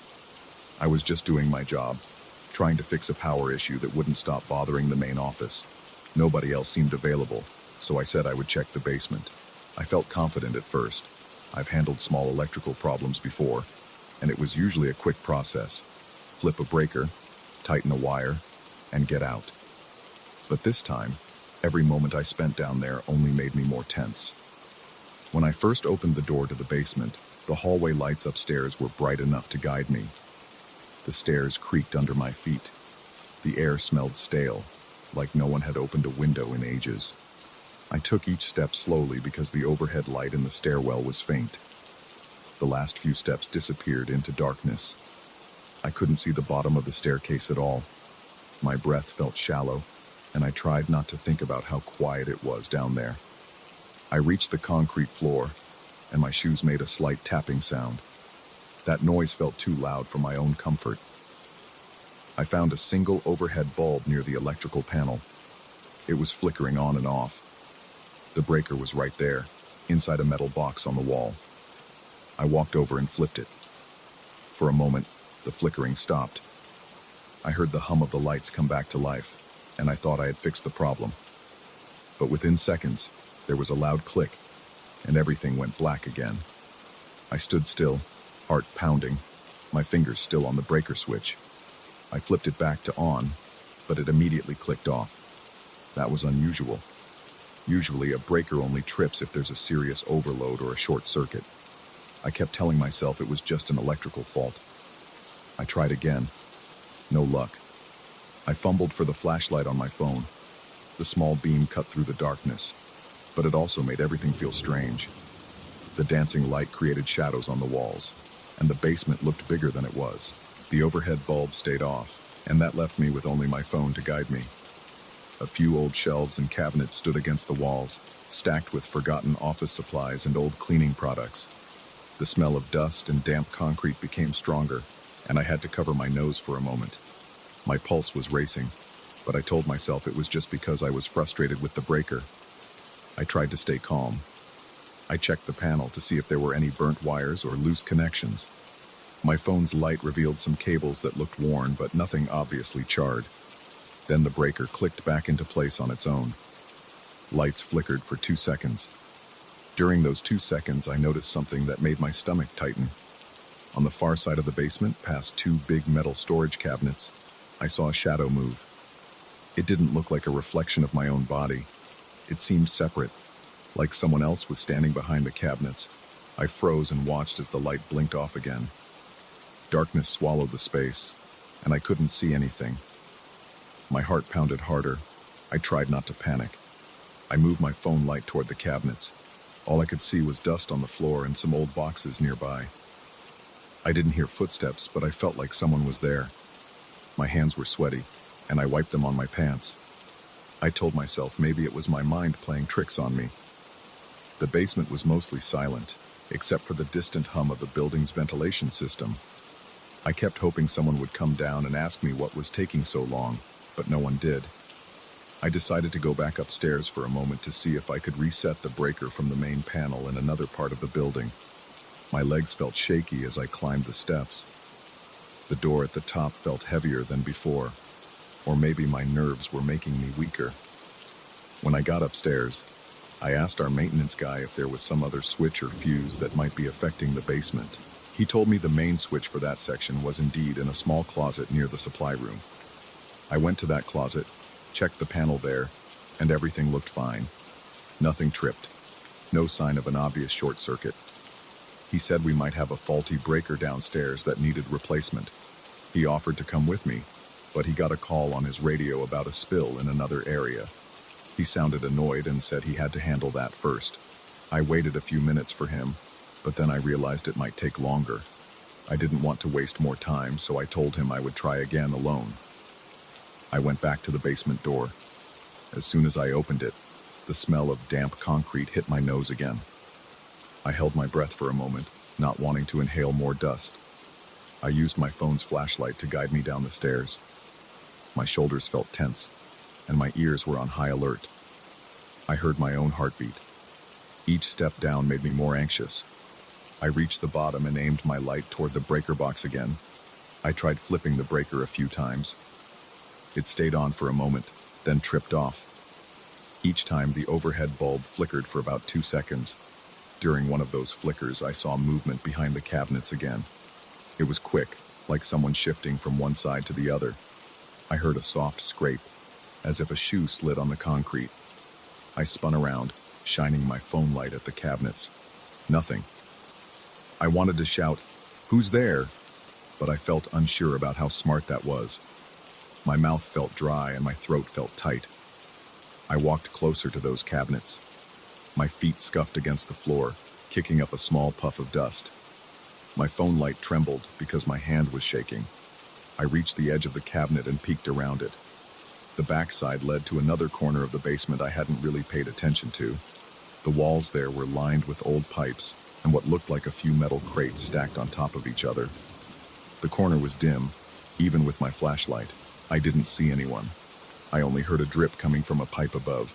The dripping sound echoed in the silence. I was about to step into that corner when the breaker clicked again. The lights flickered, but then they died just as fast. I felt a wave of panic. I hurried back to the electrical panel. My mind raced. I thought maybe I should leave and wait for the maintenance guy. But the rational part of me wanted to fix the problem now, without calling for backup. I also felt a strange urge to see if I could catch whoever was moving around. A part of me kept thinking, maybe it was a coworker playing a prank. Our office sometimes had people who messed around like that. But the longer I stayed, the more uneasy I felt. I started examining the wires again, opening the panel, tugging gently on each connection. That's when I heard a quiet thud behind me. It sounded like something bumped against the cabinet. I whipped around with my flashlight. My pulse pounded in my ears. I moved toward the sound, feeling my throat tighten again. I nudged the side of the cabinet with my foot, checking if it was unsteady. It seemed solid. Another sound came from the corner, a soft rustling. I aimed my light there, but it only revealed old crates and pipes. My fingers twitched on my phone, ready to call someone. I decided to speak in a firm voice. "Hello? Is anyone there?" My voice echoed. No answer. Just that dripping pipe. My stomach was churning. My arms felt cold, even though the air was stuffy. I wanted to leave, but I also felt stubborn. I didn't want to be the guy who got spooked by an old basement. So I walked back to the panel, forced the breaker into place again, and held it. The light stayed on while I held the switch. My phone light was off now, so the overhead bulb was my only source of illumination. It flickered a bit, but it stayed on. I glanced toward the cabinets. My eyes caught something shifting, like an arm or a leg slipping behind the metal shelf. My chest tightened. I felt genuine fear. Then the breaker jerked under my fingers and snapped off. Darkness again. I cursed under my breath. My phone light came back on, but my battery was getting low. I could see the icon flashing. I knew I only had a few minutes left before my phone died. That panicked me even more. I tried to remain calm. I pulled a small flashlight from my tool bag, one of those cheap ones with weak batteries. It was better than nothing. I switched it on. The beam was steadier than my phone light, at least. I moved away from the breaker panel, deciding to search around the basement more thoroughly. If someone was there, I wanted to know. I shone the flashlight under the old desks stacked in one corner. I kicked aside some empty boxes. I saw only cobwebs and dust. I walked along the back wall, checking behind each piece of stored furniture. One tall shelf was loaded with files from 10 years ago. Another shelf held broken chairs. I reached the corner with the dripping pipe and those metal crates. I leaned forward and aimed the flashlight between the crates. Nothing. No sign of movement. No sign of a person. The dripping water made a small puddle on the floor. The air felt colder there. I heard a noise near the stairs. It sounded like a light step. I quickly swung the flashlight in that direction. I caught a glimpse of a shape disappearing around the corner, up the staircase. It happened in a split second. I couldn't make out details, just that it was human-sized. I felt a jolt of adrenaline. My muscles tensed. I broke into a run, aiming my flashlight ahead of me. The beam jumped across the steps, revealing the empty staircase. I climbed quickly. My breathing was loud in my own ears. The door at the top was closed, but not locked. I pushed it open. No one was in the hallway. I called out, "Hey!" but didn't get a reply. I looked both ways and saw nobody. The corridor was silent, except for the hum of the overhead lights. I paused there, trying to catch my breath. I glanced down at my phone. The battery was at 5%. I felt shaky. I walked to the supply room, hoping to find the maintenance guy, but he wasn't there. I grabbed an extra flashlight from the shelf, one with fresh batteries. Then I headed back down again. I didn't want to leave that basement with the breaker still failing. I also wanted to find out who was messing around.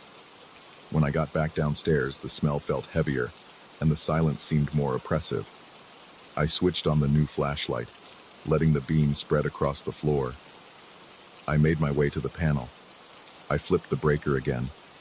It clicked into place, and the lights buzzed overhead. They stayed on for about 3 seconds. In that brief time, I scanned the basement. I saw shadows across the walls. One moved near the cabinets, then darted behind them. I ran toward that spot. My shoes squeaked on the floor. The overhead light died again, but I kept going, guided by my flashlight. I reached the cabinets. I swung the beam around. Nothing. The corner with the crates was empty. My hands were shaking now, my stomach twisted in knots. It felt like there was someone there, always one step ahead of me. I decided it wasn't safe to stay alone. I turned and hurried back up the stairs. My heart hammered so hard it felt like it echoed in my ears. When I got to the top, I slammed the door behind me. I locked it. Then I went looking for my coworker again. I found him finishing up his cleaning job. I told him about the strange shadows and the breaker tripping on its own. He didn't seem too surprised.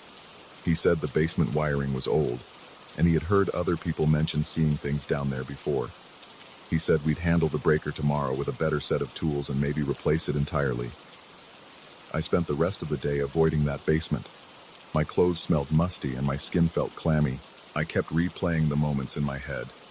The flickering lights, the shadows behind the cabinets, the shape on the stairs. I tried to convince myself that there was a logical explanation. Maybe another coworker, maybe some vagrant who found a way in. But it didn't sit right with me. The feeling of being watched was too real. I know I didn't imagine the footsteps or the soft scraping sounds. Later that evening, I closed up my desk, grabbed my jacket, and left the building without going near the basement again. My boss asked if the lights were fixed. I mumbled that I needed more time. I didn't want to admit that I ran out of there. On the drive home, I kept checking my rearview mirror, half expecting to see a dark shape in the back seat. That was it. I never found out what was really down there. I keep telling myself I'll go back and solve the electrical problem once and for all, but every time I remember those shadows moving in the dim light, I feel a chill. It's just a basement. It's just an old electrical system. But something was there. I felt it.